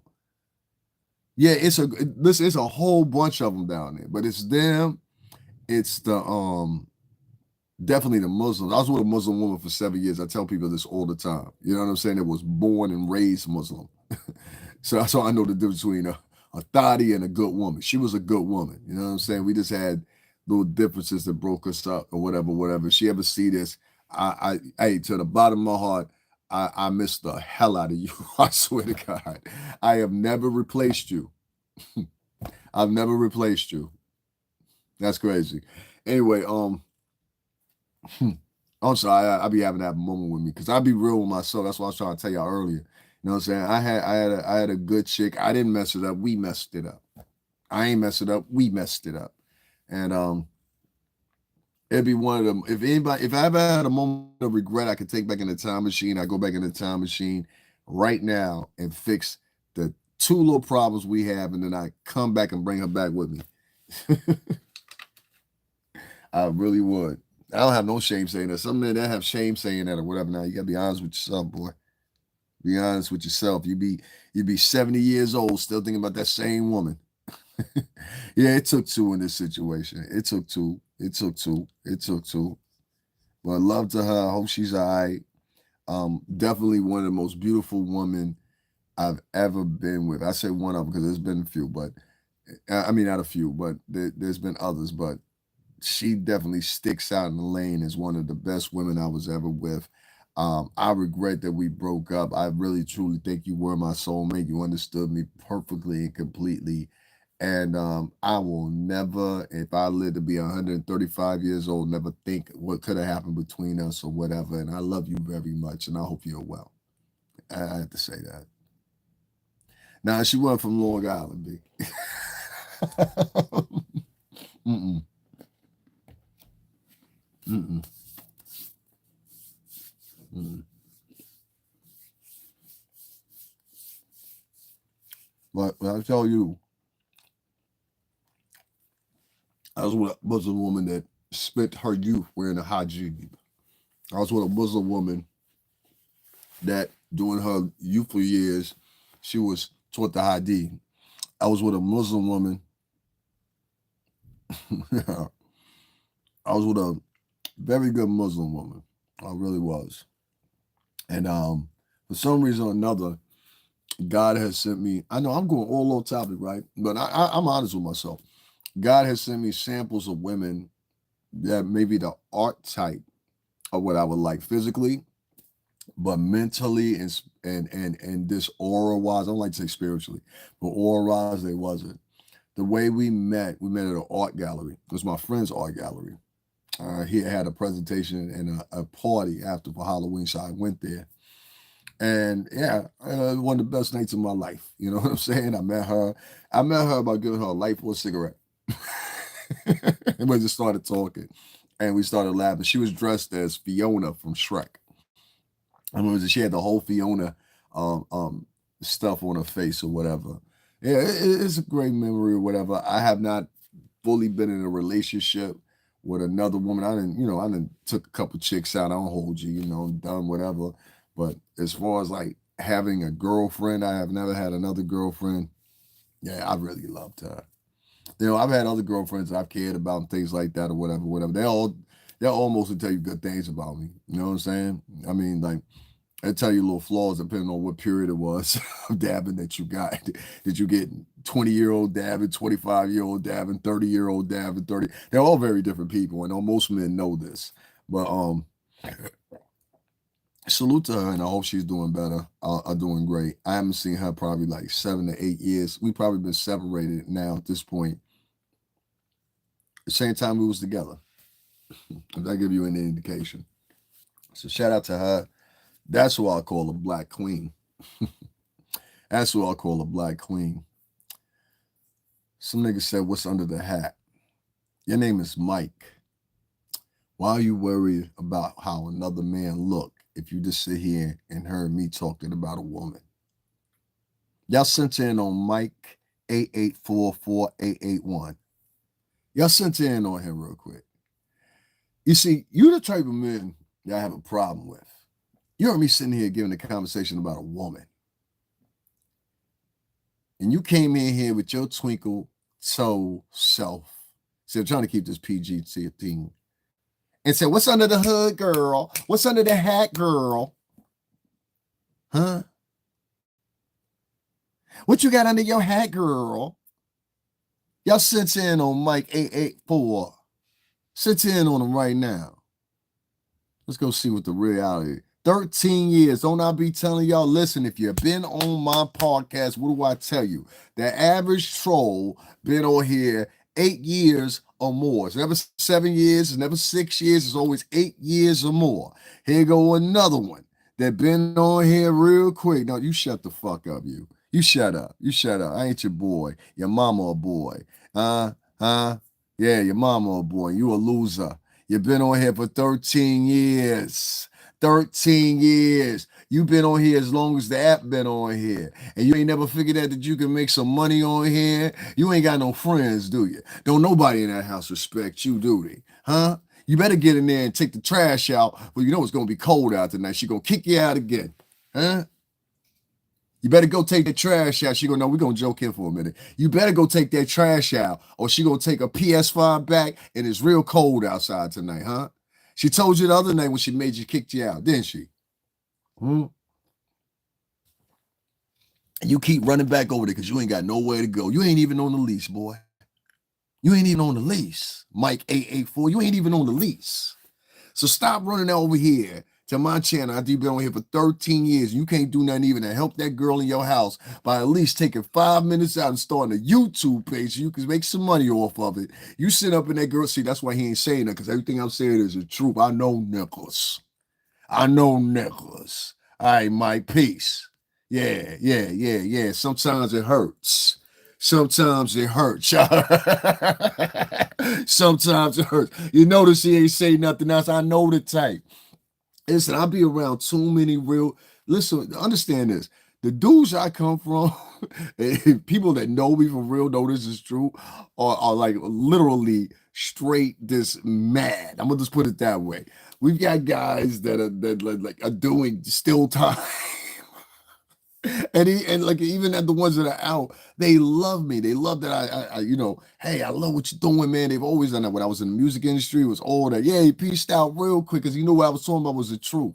The one thing I know how to pick up on is a dude that got his chick taken up for him and his chick holding him down. Now, y'all listen to what I'm saying here, right? Y'all ready? Y'all with me? Y'all with me? They all got certain types. See, I was just talking about my ex. You ask my ex who she lived with, my ex gonna tell you, oh, I lived with him. You understand what I'm saying? My ex gonna tell you, You walk across the street from where we lived at, and it was a whole freaking row of boats on both sides dock, because it was a docking area. On top of that, it was a what do you call it? What's the name for the cove for the Atlantic Ocean. And then when you keep going down the block, there's a larger ocean. Anybody living in NL know what I'm talking about. I tell no lies. This is where I live my life. Prior to that, I was living in another set of condos over there that faced the forest, basically. And I had freaking literally, you couldn't see nothing through that forest. There was deers across. I used to come on my porch and see deers running, dog. I'm not lying to you. See what I'm saying? I'm not lying. You know what I mean? Somebody said, okay, I know. Like I tell no lies. You know what I'm saying? This is where I was living. And so, and so when I see dudes up here that's been on here for 13 years, y'all got a lot of condos. Exactly. This is the Northeast, baby. You know what I'm saying? The condos I lived in was dope. Like, trust me when I tell you, you couldn't get in the building without buzzing, whatever. This hear me out. You have a lot of these dudes that are online nowadays that be on here and they'll jump in your chat room or whatever, and they'll say what they're going to say. But what they don't let you know is they sit around all day damn long playing PlayStation 5. Let me tell you how it go. That girl leave out in the morning. She usually leave out about 7:30, 8 o'clock in the morning. That's why I joke to dudes to be up then. Because I say to them, oh, I know why you up. Your girl getting ready for work. I got you.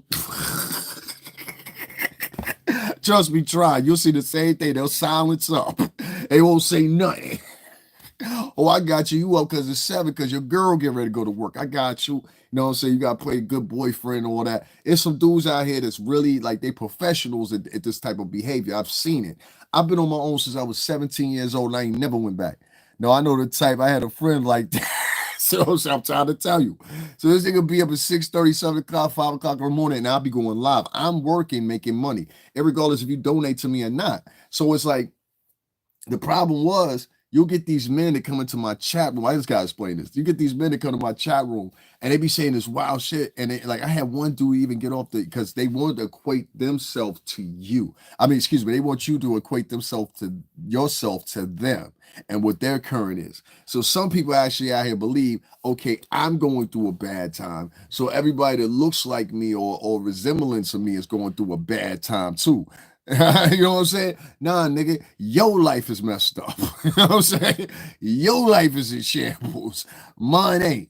Because even when I was messed up during the pandemic, I want to add that. You know what I'm saying? I had women that was literally on this channel telling me, yo, you can come stay at my crib. I still have the messages to this day I can show y'all. You understand what I'm saying? One chick was even willing to fly me out to her home and told me I could stay there and relocate there. You understand? This is the truth. And anybody's been a long time subscribing with me knows I'm telling the truth. And I said, nah, because I ain't never stayed with no chicks.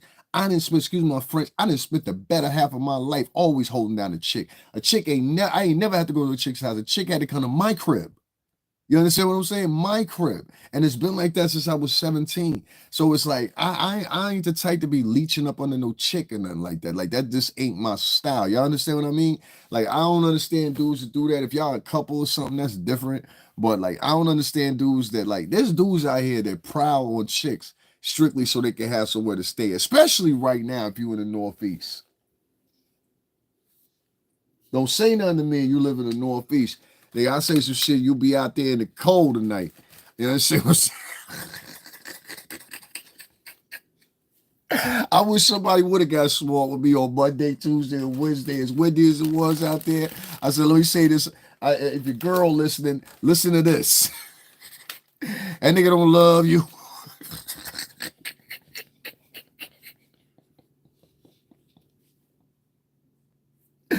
Hell, he don't love you. Shorty, this day because it's breezy outside. You don't get it? Yeah, it's bad right now. You can't survive out there in the cold, man. Listen, I came home the other night. There was at least, I would say no less than 9 people sleep. They had pitched up a tent. And anybody that lives around here knows that's not behavior. This is state to state to state this is happening.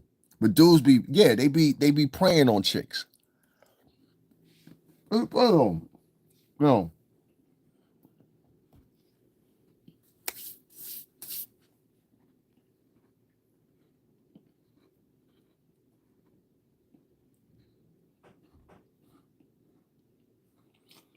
I'm gonna give you ladies some advice. A kid came in here and flagged my channel again. Ain't that crazy? That he don't like anybody that's getting more views than him. He don't like anybody that's doing better than him. He's just and this narcissistic hater, he did the same thing yesterday. He came over, flagged my channel, and then went live on his channel talking about the same thing I was talking about. And I'm like, how is this? You understand what I'm saying? So he did it again. He flagged my channel again. Yeah, he does it to everybody. He does it to everybody. But pretty soon, everybody gonna figure it out. This little fat man with glasses, and they all gonna gather together to go do the same thing to him. He goes to people's channels, flags their channels, whether he's rocking with them, not rocking with them. He goes to people's channels, flags their channels, and then goes live about the same thing that that person is talking about. I've seen him do this with King Payne. I've seen him do this with Sherelle's World. I've seen him do this with numerous people. He'll go to their channel, he'll follow them, go to their channel when they go live, flag them. He's done this with Night and Day, and then 10 to 15 to 20 minutes into your diatribe or whatever, what he'll do is he'll start a live of his own talking about the same thing that you're talking about. Like he did the same thing to me yesterday. That's why I copied it and I got it noted. I got the date and everything so nobody can argue it. Yesterday, I was live and I had 100+ people in my chat room. He came in, or with 2 or 3 of his people, flags my channel, and then goes on his channel, replays the same exact clips and I watched the live today and yesterday, starts doing the same thing. So what happened was he got my alert probably about an hour after I went live. And what he did was he said, okay, now I'm going to go live about the same thing. And he did the same, like he literally played the clips the same. He played the portions of the clips I was playing. So he listened to me for like an hour. Then he went live about the same thing I was talking about. I can't make this up. And I'm like, yo, wow, that's crazy. But prior to that, he came over here and flagged my channel. He's not like the only one. I've got the Attwood people, they're doing it. There's a couple other ones like that. Yeah, this is a lot of, this dude does this to multiple bloggers, maybe even your favorite blogger. But I know for a fact I've seen him do it to King Payne. I've seen him do it to Sherelle's World. And I don't know how they cool with him, but they still stay cool with him. I've seen him do this with the Sean Davy Wade dude. I've seen him do this with what's the other one's name too? He does this with like almost every blogger you can think of. This is his strategy. He'll flag you and start like it's all about him. He's a narcissist, and like I keep telling people, I'm like, yo, that dude is off his rock. I don't know why nobody sees it. That dude, listen, you gotta be mentally unstable to be 36, 37 years old. You got income coming in and you continue to live with your uncle, and your excuses, we're building black wealth. Well, your uncle should have enough wealth if he's successful. You understand what I'm saying? To carry on that tradition without you living there. I don't normally watch YouTube as much. I just get bored and get ready for work. LOL. I got you, brother. I got you. It's all good. Nah, you if you do pay attention to it, because this is what I do for work. You know, my page is, you know, set up. So when I see these particular personalities on here and they doing what they doing or whatever, we're gonna get into the rest of the diatribe in a minute. I knew that was gonna happen. That's why I just let it be. Yeah, I'll be doing my thing, but I do my thing a lot more than this. Like this amount of numbers in here right now is not my normal amount of numbers. So the way you know somebody is flagging you, say they flag you, and then there's this like, I don't know, like a 15 to 10 minute delay. And so what'll happen is you'll get the same amount of the people in the chat room as you're staring at. And then the other thing that's an indicator is when the chat goes down.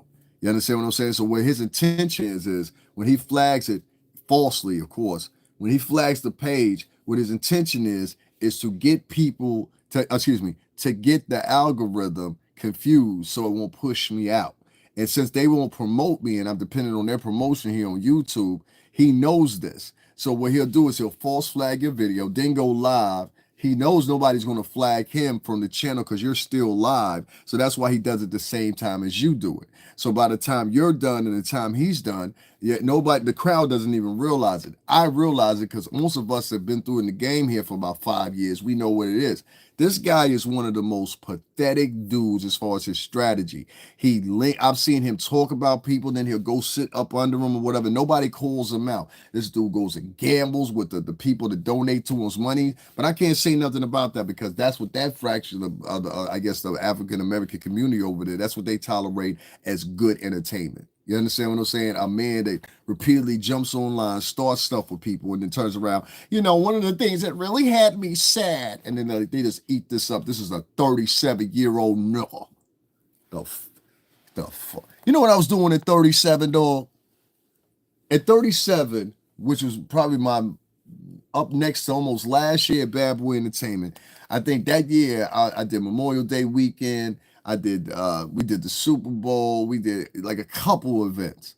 Like that's week entertainment, but that's what these dudes do on here. That's why I'm trying to tell you, like, I said it yesterday, I'm removing, and I'm glad I didn't remove you, Deluge Storm, but I'm removing I found out yesterday, and I took people on my page to show them. Most of my crowd that subscribe to me is about 70 to 80% black men, right? Black African American men. You can tell by their pictures, sometimes you can tell by their profile, but the majority of them is men, regardless of whatever race they are. What I found was some of these men, when I looked at their profiles, I saw, okay, this person's been following me because you could tell in YouTube Studio how long they've been following you when they first signed up. So 6 months ago, 8 months ago, 10 months ago, some of them 3 years ago, and never donated a dime to me.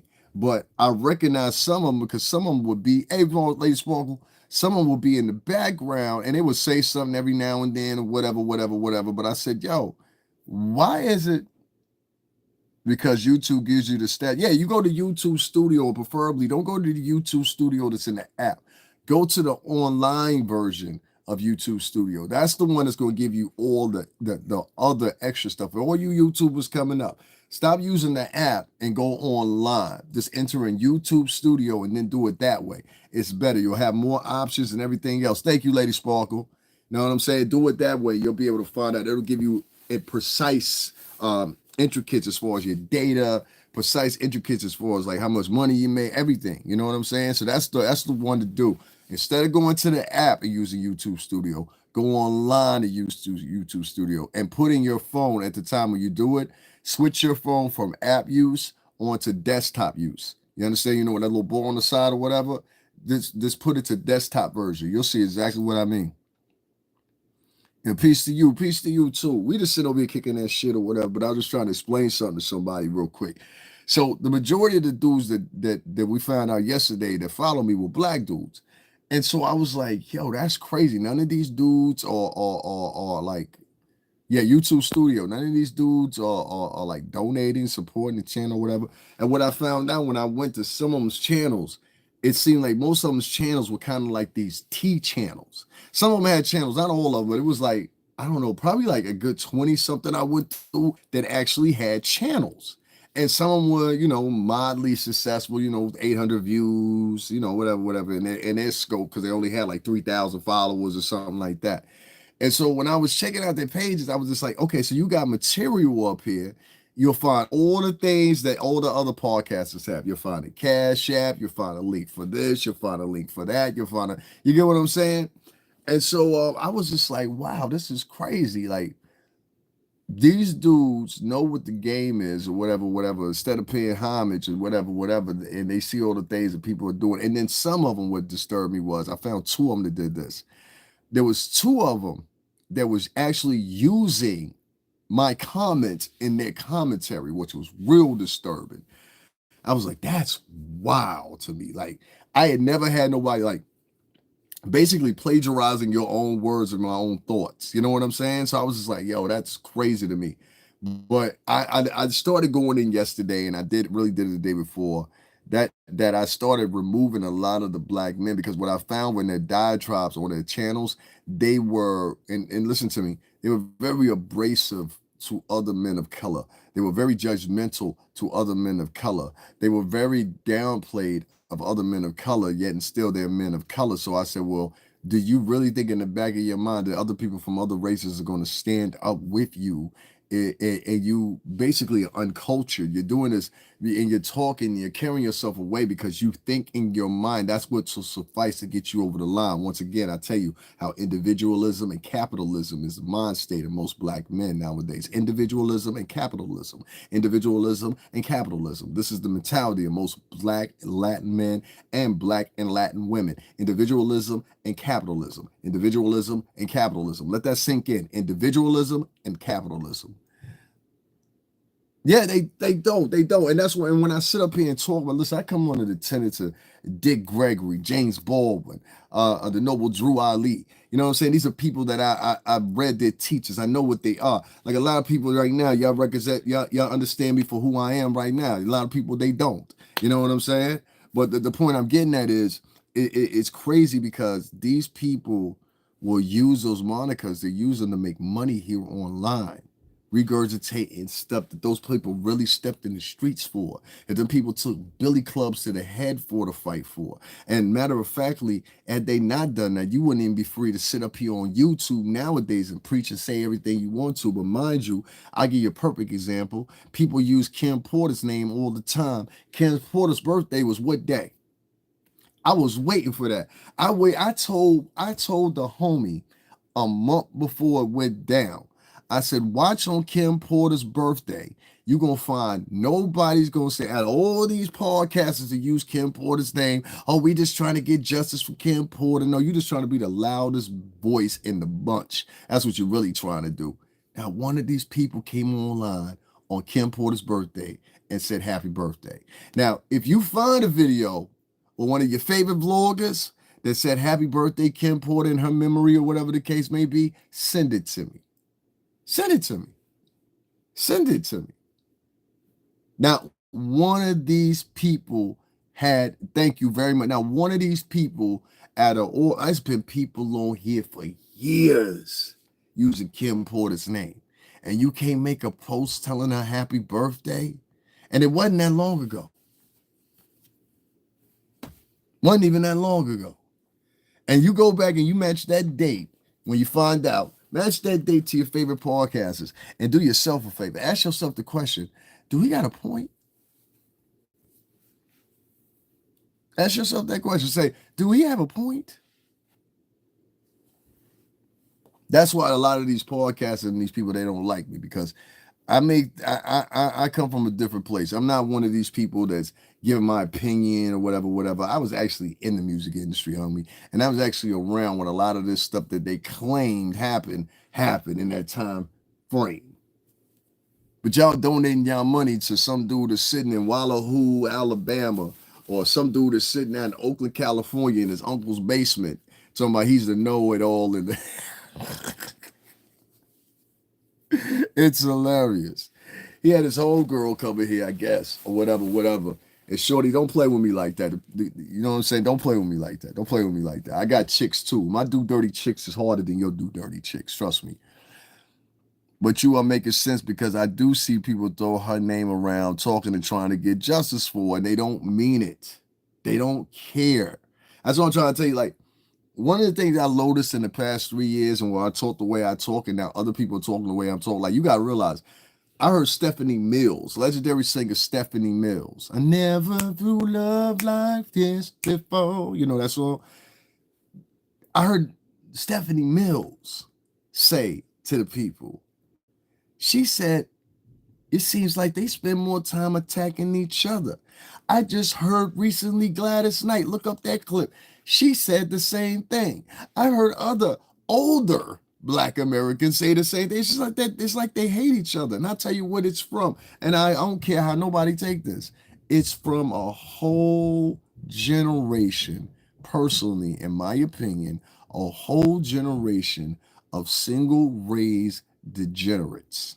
And let me tell you what I mean by that. Whenever you have a situation where you have people that are, how can I say it? Whenever you have a situation, right, where you have a group of people and they all indulge in teen pregnancy. Now, if you don't believe me, I'm gonna give you an example. Right now, Texas has been named, and specifically a particular category, demographic in Texas, has been named because of the pure simple fact, out of all the rest of the country, they are the highest. Now, I'm going to repeat to y'all, the highest in teen pregnancy. Can y'all hit that like button for me? I appreciate it. You don't have to donate anything else. Just hit the like button. I appreciate it. They are the highest in teen pregnancy now. So this is the next generation of wayward babies. Let's put it that way. Wayward babies and fatherless kids. All right, let's just say it that way. What you got to take is you got to go into the study eye of things. See, this is how I look at things. I study them. If this is the case and you had a whole generation, and I'm not just making, go back and look at the numbers. I want you to go back. Let me tell you where you start at. Go back and look at 2000. Go back and look at the year 2000. How old? 25 now. So, okay, so the average 25-year-old was born in 1999, 2000, right? Go right now and enter in 1999 teen birth rate, and somebody come back and give me an answer of what it says. Yeah, I told you it's in Texas. I don't have to. You see, I ain't have to Google or nothing like that because I got this stuff here. It's and I don't mean I'm smarter than anybody. I mean, I that's my thing. I've always done that. I got a memory like an elephant. Go look it up, but you'll find real quick that what I'm telling you is the truth. So you had, I know all these girls were bad. They were teen mothers. No, but the proximity of most of them, you have to understand the ideology in this. If you, 9 times out of 10, if you were a teen mom, your mama was a fast mama. Meaning your mama was always running the street. Example, 50 Cent's mother was running the street. Is that fair? You understand what I'm saying? He did a whole movie about it. You feel me? Women were like this back in the days as they are now. You know what I'm saying? My mom had a couple of friends of her own that were like this. These were women that just, they ended up, you know, in the wrong hands or wrong situations. They ended up running the streets. It is what it is. But you had a whole generation of these women that had kids.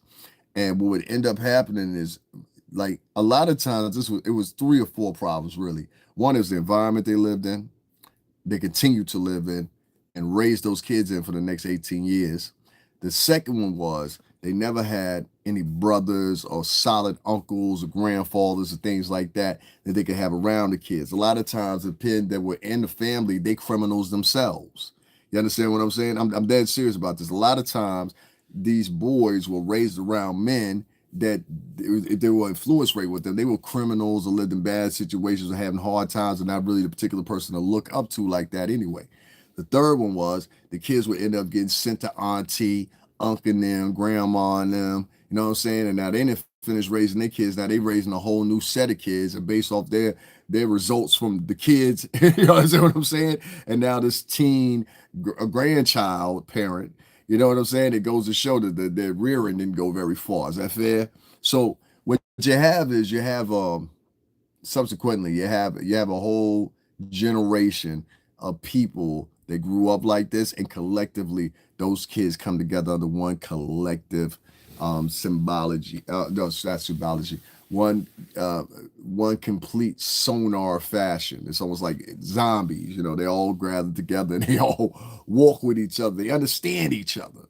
You see what I'm saying? So when you have these war cries and these trap songs and things like that, what you're really hearing is, and why it's so sad, is what you're really hearing is you're hearing somebody in destitute tell you about how sad their life is. Y'all don't realize this. Did y'all ever look up the teen suicide rate for 2024? Go look that up real quick. And especially look it up for the boys. Even men collectively across the country right now, the 15% rate have increased as far as suicides because these men are depressed. You know what I'm saying? Another thing that's going on is, and I think this is a bad thing, and y'all can take it the way y'all want to. Ladies, I'm going to read your comment in a second. Ladies, I'm telling you, stop being so aggressive when it comes to dissing men. There's a lot of men out here. There's a report out here, it's trauma bonded. There's a report out here that states that I think it was something like 58% of men in the past 2 years have claimed they haven't had sexual interaction or sexual touching with anybody. Isn't that deep? Some men, 2 years.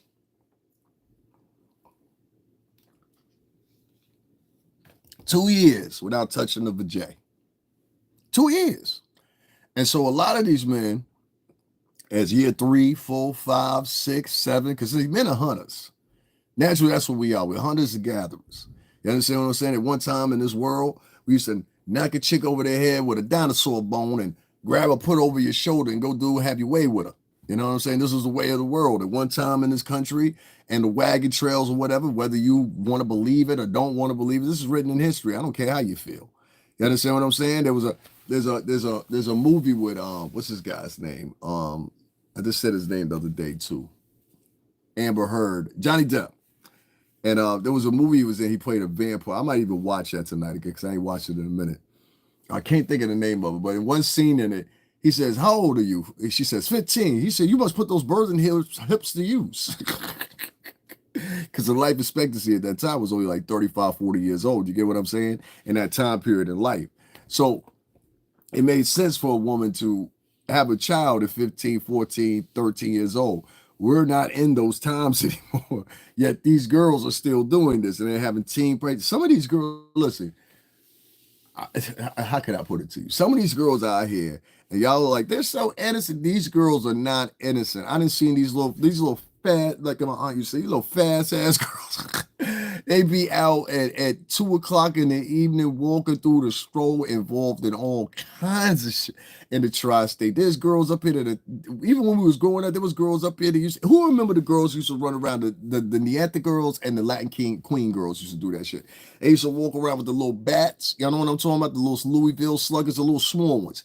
They used to walk around with them joints up under their sleeve like this, ready to shed it on them off. For Dark Shadows, that's the name of it. Ready to shed it on them. I've seen girls jump dudes, rip dudes, rob them. I done seen it all, so you can't tell me nothing up here. Listen, until the moment you see a dope head in the Bronx lean on a meter for an hour and a half straight, don't talk to me about nothing. I seen him with impeccable balance. This and he was running back and forth like this. He was all over the place. You know what I'm saying? It happens. I'm trying to tell you. It's what you see. This is city land here. You know, this ain't the country. You know, certain things you see and you gotta like, all right, well, that's what's happening over there. You know what I mean? You can't become one of it.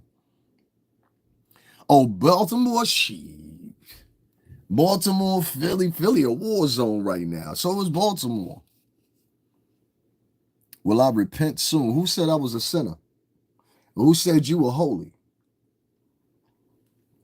Or do you make that all depicted on, he's of dark skin, so he must be cursed and needs to be saved? Are you an old Christian? That's what you are. You an old Christian. You an old Christian, old world Christian. One of the missionaries. Will you repent soon? I know you're a sinner. Huh? Is that it? Now it's the zombie lean. Shut the fuck up, fake ass Christian. First he was talking about God. You see what I'm telling you? Be careful in the last days. Be careful in the last days. There'll be a lot of people out here speaking for God, but not of God. They'll be speaking in the light of God, of not of God. I was speaking about God yesterday. I had 15 people log off my channel. Y'all go figure that out. I was talking about God yesterday, and I simultaneously had 15 people log off my channel. I hope you never come back. I want no followers like that. People be like, you just remove people that don't agree with you. Yep, sure do. Sure do.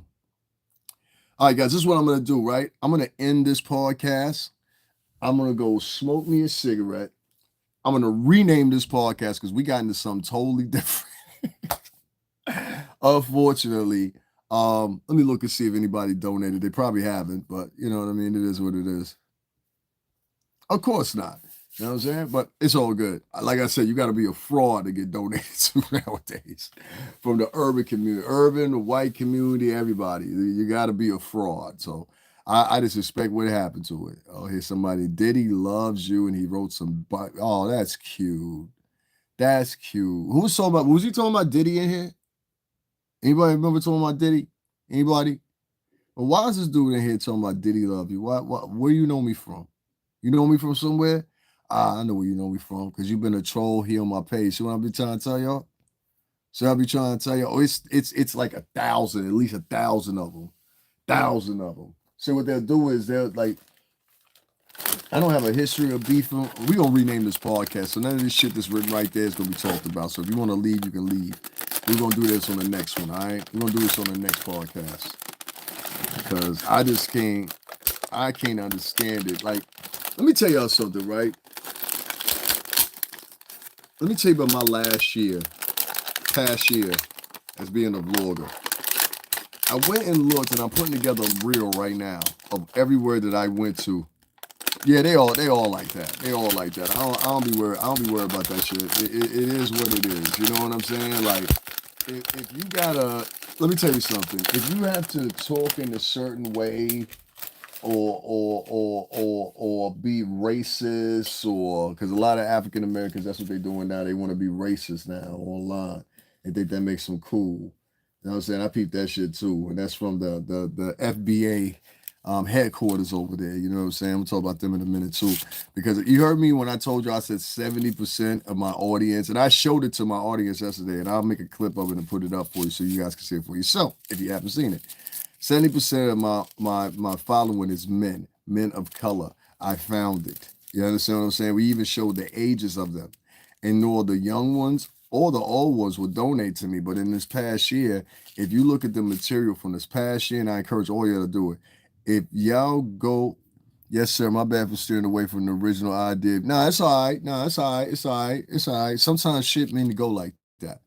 Sometimes shit meant to go like that. Because I like talking about this stuff because a lot of people are not privy to what this stuff is going on or whatever, and they'll sit up there and they'll be like, "Oh, it's a white man. This is a white man." There, yeah, the white man responsible for some things. A certain type of white man, not all white men.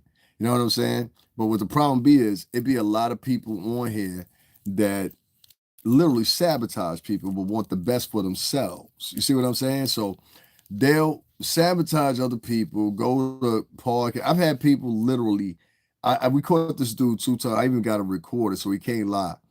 This dude, he had 3 podcasts in his little membership area, right? That's the new place to be a bitch, in your membership area. So they go to their membership area and they say all the stuff they wouldn't stay online to the rest of the crowds or whatever. So you know what I'm saying? I had one of my folk, and I was just like, yo, what the nigga said? This nigga did literally 30 minutes talking about a man he's never met in his life. I mean, this man has never met me in his life. I have never talked to this man. We have never had a conversation, but yet and still he was just sitting there matter-of-factly talking about, and I don't think this, and I don't think that, and I don't think this, and I don't think that. And I'm like, motherfucker, I don't know you. You know what I'm saying? That was the weird thing about, like, I have never spoken to this man in my life, but he was so obnoxious. He's so a narcissist that he feels like it usually comes from men that are, when you get men that are not very good looking, this is usually the way that they play the game. You understand what I'm saying? There's a lot of, jealousy involved. There's a lot. This is not a good looking man. He's a very, most chicks see him out in the street, they probably laugh at him. You know what I'm saying? Like, I ain't gonna hold you. I know if he came to a club in the New York City tri-state, he definitely ain't getting no vajay. You know what I'm saying? Like, if you into vajay, you into vajay? You like vajay? That's a question too, right? Do he like vajay? I don't know. It's something, because he ain't like, I never mess with this dude. Like, you'll never hear me, do a podcast about this dude. It's like, yo, I'm gonna talk about him today or whatever. But he went in the back of him. What it does is it doesn't make me mad. It's confusing, because I'm like, even today and yesterday, I was explaining to my what's the name? I've got snapshots of it. My podcast at the time was 17 hours ago. His podcast was 18 hours ago. You're talking about the same thing that I was talking in my podcast, playing the same clips I was playing in my podcast, when the day before that, you hadn't done anything close to that. So you did the same thing that I did in your podcast, waited 1 hour until I went live, and then you went live. And I'm like, yo, what the fuck is wrong with this dude? Like, nigga, like, me personally, if I saw somebody talking about the same subject as me, what is going live the same time that person goes live, but also just actually trying to prove, yo, I'm better than this person. I've done it better than this person. That means you got a low self-esteem. Yeah, and I'm listen, when y'all hear me say this, please keep in mind, I'm not the only person that has peeped this out of this dude. Like, there's other podcasts. I don't know what differentiates me from saying it And y'all got to hear another podcaster say it. There's several other podcasters say the same thing about this dude. And I like to say, me and another podcast, we was the first ones that pointed out a year ago. I said, this dude's got a mental problem. Like, I'll give you a better example. I watched 1 month where he probably collected, let's say, $3,000 to $4,000, right? That's more than enough to get an apartment or even start a mortgage in California, right? Instead, this motherfucker goes to the casino, talks about online, says to everybody, I blew about $2,000. Then I had to go back and get another 1,000. I said, what? And you using the donation money to do this. But those type, like, this is what I found with like the African American people, and this is why I don't like really like reach out to them. I don't really like it's a different class of people than what they once were. It really is. Like the people now, they're individualists and capitalists. You can't ask individualists and capitalists for things because they're only individually thinking about themselves. So it makes no sense. So, and they do this as a survival mechanism. It's not because they're prospering. This is a survival mechanism. You know what I'm saying? Yeah, he has some mental problems. But listen to what I'm telling y'all, though. I'm not, you know what I'm saying? He lived with his uncle. And this nigga's lived with his uncle for the past 5 years. For the past 5 years, his story is, I moved out of my apartment because I lost my job and I wanted to start a YouTube career. 5 years ago, dog. That means 5 years ago, you 37 now. That means 5 years ago, you was 32 years old. You understand what I'm saying? You 37 now, and son, within 5 years, and you're making money offline.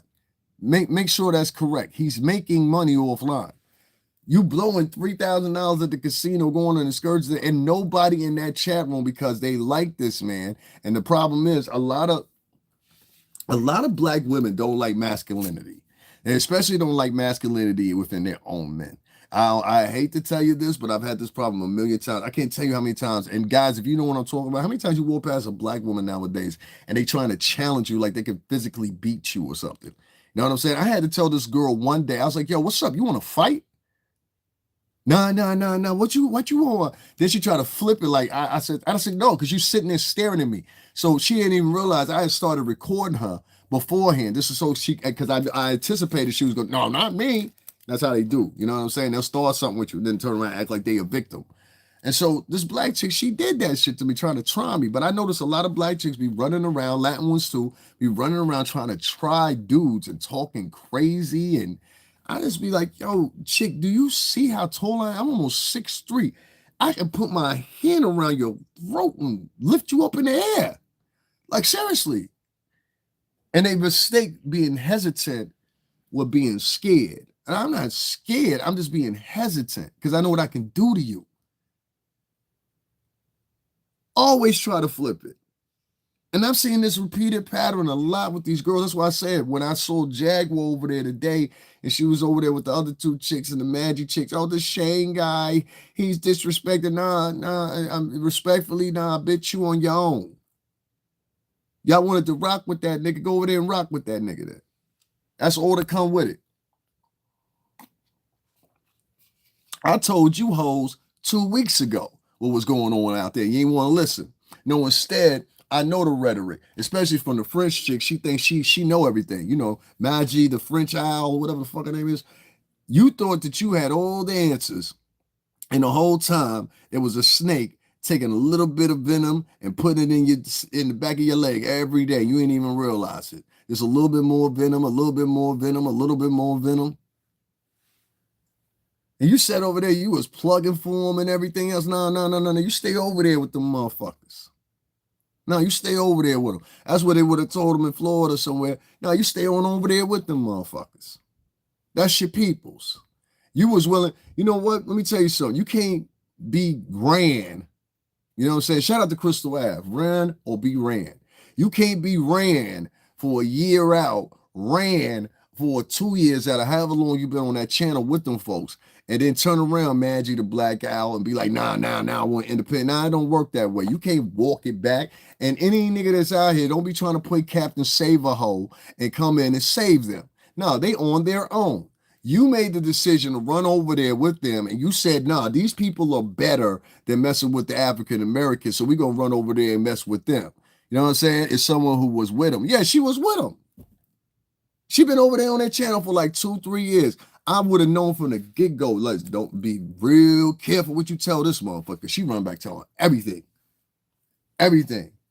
And you ain't even got to force her. She doing it based on the fact that she like say here. See, a lot of this is my personal opinion, and I mean assault nobody. And this is why I always bring this up. Most of my life, I've always, what's going on, Tony? Most of my whole life, I've always been around some type of white American. My first girlfriend was white. I've been around white people all my entire life. I've been to I swam in their pools. I went to their birthday party. This is all the truth. You know what I'm saying? My friends Hunter and Kelly and all these people I grew up with, Pierce. I grew up with these people. These are friends of mine. You understand what I'm saying? And some of these friends now are firefighters and all kinds of other stuff, you know, way different than the career path I took. But that being particular, I knew how these people were as far as their personality. Many of these people that are from these urban backgrounds, these strong urban backgrounds, not meaning that it's black or it's Latin. I mean, like you're from the pits. You know what I'm saying? No disrespect or whatever. But a lot of y'all don't get around white Americans until you become adults. You understand what I'm saying? And so when they become adults, they're now playing a guessing game socially or how to interact with whites. And that's what it is. And no matter if they want to explain it or don't want to explain it, that's just what it is. You understand what I'm saying? You're playing a guessing game now. So that's why you'll see them quickly to be subservient. And Latinos do the same thing. They quickly be, I've seen Latinos, I'm like, yo, dog, you make more money than that dude. You can't tell that? And he's sitting over there kissing the cheeks of the janitor. He over there kissing the cheeks of the night manager at Burger King. You understand what I'm saying? I'm like, you kissing cheeks with him because he's white? You look weak as hell. I can't even take you as a real man. Because in solid American culture, that means you look like a sucker. That means you'll bend over for anything. If Joe tell you or Mike tell you to bend over there and get that Vaseline for me, you'll do it with a smile on your face because of the complexion of the person that taught you. That means that boy is a slave. All they gotta do is put a white face in front of you. I can get you to hop on one foot and bark. Slave. And anybody that's a real Latino, because trust me, I've been around the tias and the tios of the real Latinos, like real Dominicans, real Hondurans or whatever. You'll think they're straight from the Aruba. You know what I'm saying? With the wraps on their head, everything like that. They're different than these American Latinos that you have nowadays. American Latinos, most of them think if they're light skinned, they'll try to play the part like they're white until it comes into them speaking, or do it come into the conveying something, or it come into something historically significant socially, and they can't identify with it. Then you see the like that. You know what I'm saying? Because most motherfuckers that immigrate to the country, they're privy to pop culture, not whole culture. A lot of them don't even want to be involved in it. I can tell you that. That's why you get a lot of Latinos, they come to America, they don't even want to learn English, okay? They don't even want to learn English. So I don't say that with any regard to being malice. Of course, I'm half Latino. But what I'm saying that to be a matter of this. You got a lot of people out here that are subservient to white folks because they never been around white folks until they were later on in life. Or Maggie, she tried to copy me. I noticed that she copies a lot of people. She'll grab a sentence she had. I remember one day she tried to say the fuck. I was like, yo, you ain't never talked like that. I talk like that. You understand what I'm saying? She grabbed a couple other things from me and a couple other podcasts too, because I've heard her. And if she just logged off because she listened to me, yes, I'm telling the truth. You do it. Pork Chop do it. Pork Chop definitely does it. Pork Chop is like Dr. Frankenstein. He'll grab something from here, grab something from there, grab something from here. I saw somebody trying to wear the same hat I got on right now the other day in a video that was put up today. Well, I people all that. They hate me, but they want to be me. They hate me, but they like my personality. They hate me. Thank you, Terry, for that $5 donation. I appreciate that. Listen, when I deal with these women that play this role, let me give you an example. You got a woman that was on Storm and Rose page. I'm gonna say the bitch's name one time only. Her name was Cynthia G. Listen, you go check out. That's your type of people. That's person you want. Let me tell you how lowbrow that I believe that Black culture has become as far as the YouTube ecosphere. This doesn't mean all the culture, but the culture at least online. I think it's some of the most ignorant, some of the most lowbrow, low vibrational people I've ever met in my life. Peace, God. Have a good day at work. And I'll tell you why I say this. the majority, if you pay attention to African Americans, they are only divulged and pushed and spoon fed the T sector. You understand what I'm saying? They're not put. There's so much things you can learn here on YouTube. You can learn how to have a stock career. You can learn how to become a better student. You can learn about astronomy. You can learn about microbiology. You can learn about a lot of things here on YouTube. But for some reason or another one, they pay attention and focus. And I even noticed this with my own page. When I put up certain things or whatever, they won't saturate that out. I put up something. Cameron said this. Boom, boom, boom, boom, 10,000 views, no problem. I put up something and I say, hey, this is the idealistic way that society began, and that won't get no views, barely any views. I went to where Malcolm X was killed at. You understand what I'm saying? Went and did a whole tour of it. That video received, by the end of the day, 26 views on its own, additional to 119 that it had. Nobody was interested in it. And so like it confused me because I said, okay, so I can talk about all this bad stuff. So that means that you must, and this is my personal opinion, I think that they put most African Americans and Latinos because of probability. They put them all in the position of this one skew, which is entertainment. And I think because so many people have their moniker or their niche as entertainment in a certain demographic, the computer that does all the basically the overhaul of all this stuff. Y'all think it's a group of elves sitting back behind YouTube. It's not. It's not a little group of elves or midgets or something like that. It's computer. It's animated, automated, and they base it off of decisions of commonalities. You know what I'm saying? Like there's some precursors that already say, okay, well, this, and this equates for this. And that's why a lot of times you're able to dispute because the computer is automatically just using the algorithm of automation. Basically was already predisposed right there that YouTube detects as a problem or could be a problem based on the same. It's almost like how you say predictive text is the same thing. You know what I'm saying? They give a whole bunch of predictabilities of what could be and couldn't be. And so, in the matter of misinformation or however they're trying to flag you or whatever, point I'm getting at is this. You have a lot of people that are in the Latin and African American scope that seemingly another, I don't know what it is, but they all pick the T sector to be in. Let's talk about people. Let's talk about our own people. Let's badge our own people. What's the next nigga to fall? And let's celebrate. They want to see, it seems like to me, everybody in the same destitute that they are themselves.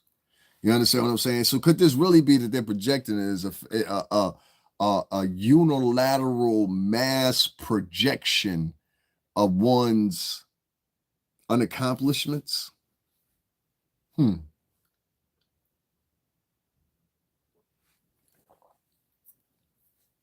get 10 motherfuckers standing in front of the housing projects, and none of them's ever had a job.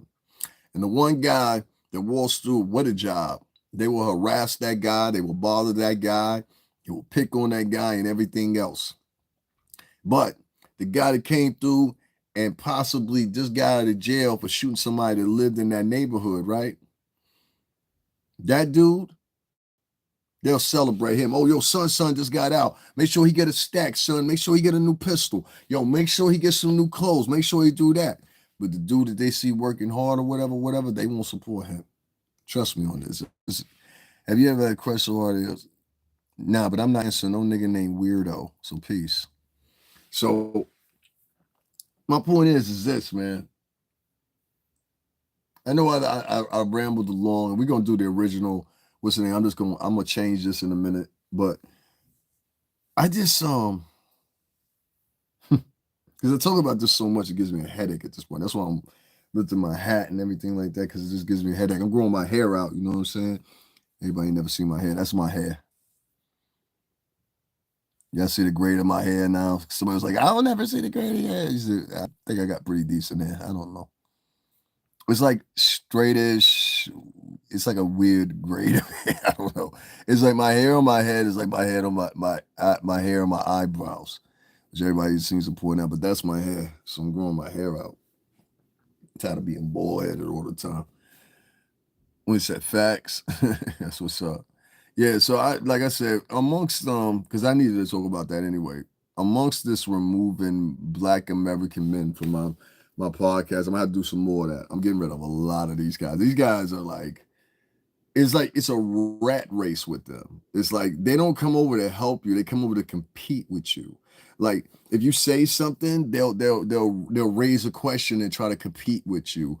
Or if you ask for their help or their support, instead of helping or supporting your channel, they'll sit there and they'll be like, nah, I'm gonna go over and give my money to this girl over here at this channel. I'm gonna go give my money to this person because they bash on people of color every day. You know, it's just kind of like, I don't know, man. You just get tired of it. It's like, yo, bro, I'm straight. You know what I'm saying? Y'all, you let me know everything I need to know. You know what I'm saying? That's why I be telling people, yo, don't be calling me brother. Don't ask me for no help. Like, I help certain people, but I've been screwed over too much from African Americans in my life that I've just like I've developed a I don't know.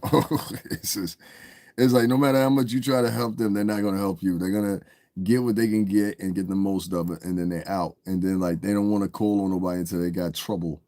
You know what I'm saying? That's what I find repeatedly. Like I saw with Jaguar, Wright, and the other one today. He's like, yo, this is terrible. He said something racist. Now, well, you wanted to sit over there with Anton, Lavey, Attwood, and all them. Just sit over there with the motherfuckers. That what you calling us for? What you telling us for? That was your man, so sit over there with him. You know what I'm saying? Yeah, I'm gonna stay me, man. I don't be worried about this YouTube stuff, man. It's like I said, only people on YouTube trying to tear down people on YouTube is other people of color. Y'all ain't gotta believe that, but it's the truth. I keep trying to tell y'all. The biggest opposition you got on YouTube is black men and black women. If you are someone that appears to be fully black, or fully black, Afro-Caribbean, don't matter, European black, the biggest competition you will ever have on here is not white people, it is your own people. And I think this whole fight with a lot of other races too, because I've heard other brown races say the same thing, but I'm not talking about individual black people, but black people, I believe, black American people specifically, they have this innate thing in them. Like, I give you an example. A lot of times I'll walk into a room, and y'all have heard me a million times in public speaking Spanish with other individuals or whatever. And so I walk into rooms, especially like in my neighborhood, and there's not many black people in my neighborhood. And so I walk into stores or whatever, and I'm speaking Spanish to the people in there because mostly that's what they understand is Spanish. The first people that will look at me with this pulsating evil eye will always be somebody black. And it'll always be somebody usually from the Caribbean, especially like Jamaican men and a lot of Haitian men. A certain type of Haitian man, though. Not all Haitian men, a certain type of Haitian man. They'll give you this look. And the other ones that are mean as hell are the ones that are from the Barbados. Oh, those are some mean people. Them people from the Barbados, they mean. Especially the women. The women, they don't like you no more, they're mean. Mean. Dominican women like that too, and Puerto Rican women. They don't like you no more, they mean. But anyway, long story short, I remember one time, it was probably like a week ago, maybe. I walked into a store and I like what I had on was regular to me, but this dude was so jealous. You could see the look in his eye, like it was just a pierce. And he looked past all the white people that was in the store, all the Latin people was in the store. He just focused his eyes on me. He went just like this, like a girl. He was just like this. And just looked at me like I was like, yo, what the and you felt it. Or like I never like there's sometimes when I'll be standing somewhere and I'll have men, like literally men, that will circle around me trying to get my attention. Like they want me to interact with them or they're trying to prove something. Like a lot of black dudes, they have a problem, and Latin dudes too, they have a problem with their, like they're not, how can I say it? They're not comfortable with being themselves. You know what I'm saying? And that's why I have to talk about the men, because I be on here talking about the chicks all the time. But these black dudes that, especially the ones that follow me, I don't want you following me. If you can't donate or support, but you out here supporting chicks and shit, and that's the reason Puff got the problems he got. He was always supporting chicks before supporting the homies. I gotta say that. You know what I'm saying? Because had you broke off the same bread to niggas that was up around you, Puff, I gotta be honest, you would have more people supporting you right now. The fact that you chose to give money to broads and the same broads, and coincidentally is trying to set you up and put you in jail right now. You see what I'm saying? Like I can say that. Rest of y'all can't say it. I can say that though. You see what I'm saying? I worked for that man for 17 years. I can say that. Nigga, it was opportunities you could have like you knew during especially the pandemic. I remember this is what fucked me up. During the pandemic, you, Mary J. Blige, and all y'all went down to this little private island. I think Nas was with y'all too. Y'all went down to this old little private island, and y'all was partying it up during the pandemic or whatever. And there was people out here fucked up. Fred had died. Andre Harrell had died.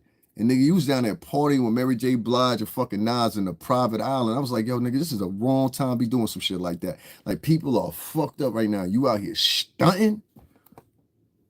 It was like basically saying to the people in the mass, oh, I wonder what the poor people are doing. You know what I'm saying? So it was like times, I gotta say, Puff, it was times out here where you could have helped people and you didn't. And that's why a lot of people ain't rocking with you. I rock with you. I'm like in the capacity that I'm gonna be there until, you know, the bell's in and they say, hey, he guilty of this or whatever. And it depends on what extremity they convict him of as well. You know what I'm saying? But yeah, man, it hurts me, it bothers me. I'm gonna do a different live in a minute, y'all. I'm gonna retitle this one so that if you tuning in looking for those subjects, we're not talking about them subjects right now. But yeah, man, I just think a lot of dudes, the simp market is deep on here. There's dudes out here, unbeknownst to y'all, that donate thousands of dollars to OnlyFans models, but won't donate a dime to bros that look just like them because they're individualists that don't want to, because this is how the single moms raised most of them. See, most of the single moms, you got to understand the antithesis of it. The single mom was selfish because it was just her and her son, or her and her daughter, or her and her 2 kids, or 3 kids, or 4 kids. So the mother was already a narcissist herself. She had to be. She has no choice. You understand what I'm saying? Anybody that comes into her world has to be somebody that's going to accommodate that narcissism and her situation both, right? So now you got a child that grows up around an environment where the mama was a narcissist, his single mom was a narcissist. And so based on the fact that she's a narcissist, he starts to grab those attributes. So does the women.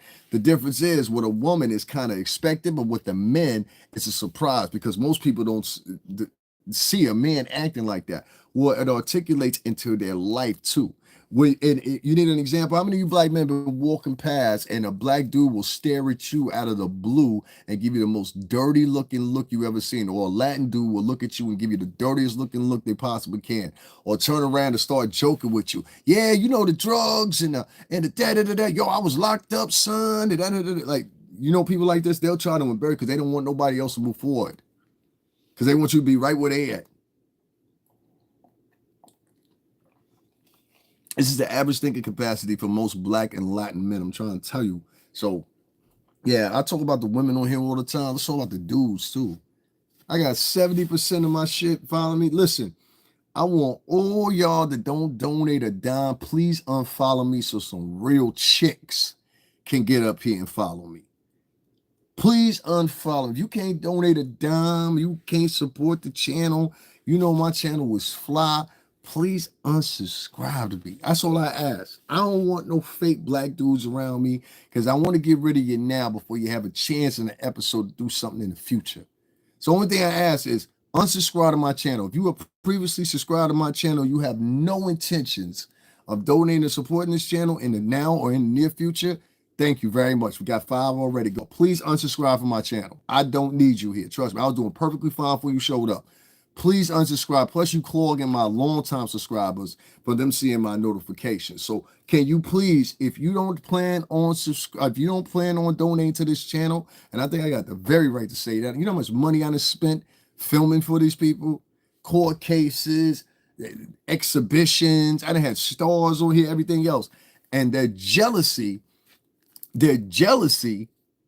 and then when you couple that with other vloggers out of their jealousy that will feed to their audience, oh, he ain't all that. This is how these people operate. You understand what I'm saying?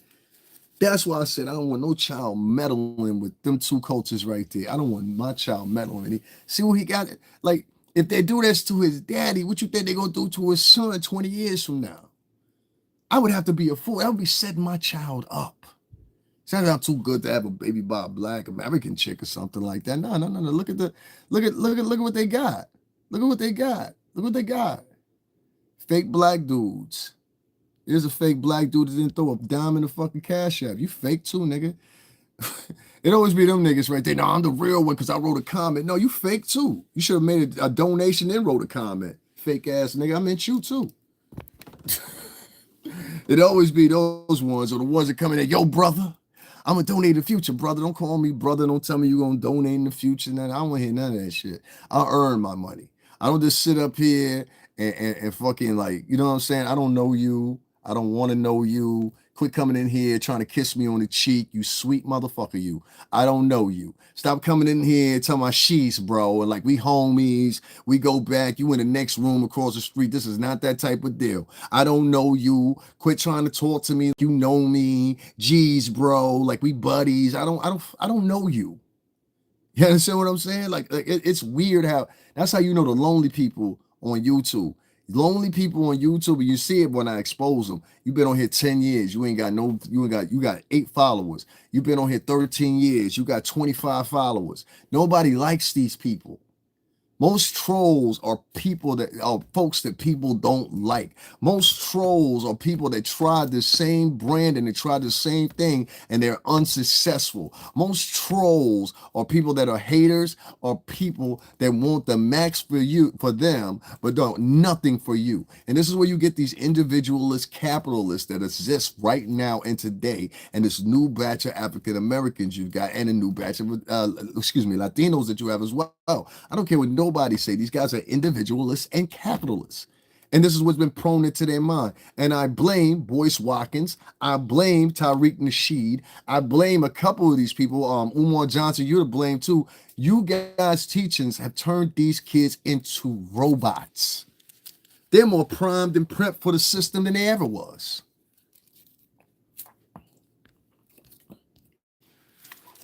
You understand me? I don't know, man. Listen, I ain't got time to be talking these dumb ass. All right, y'all. Peace. These niggas is dumb.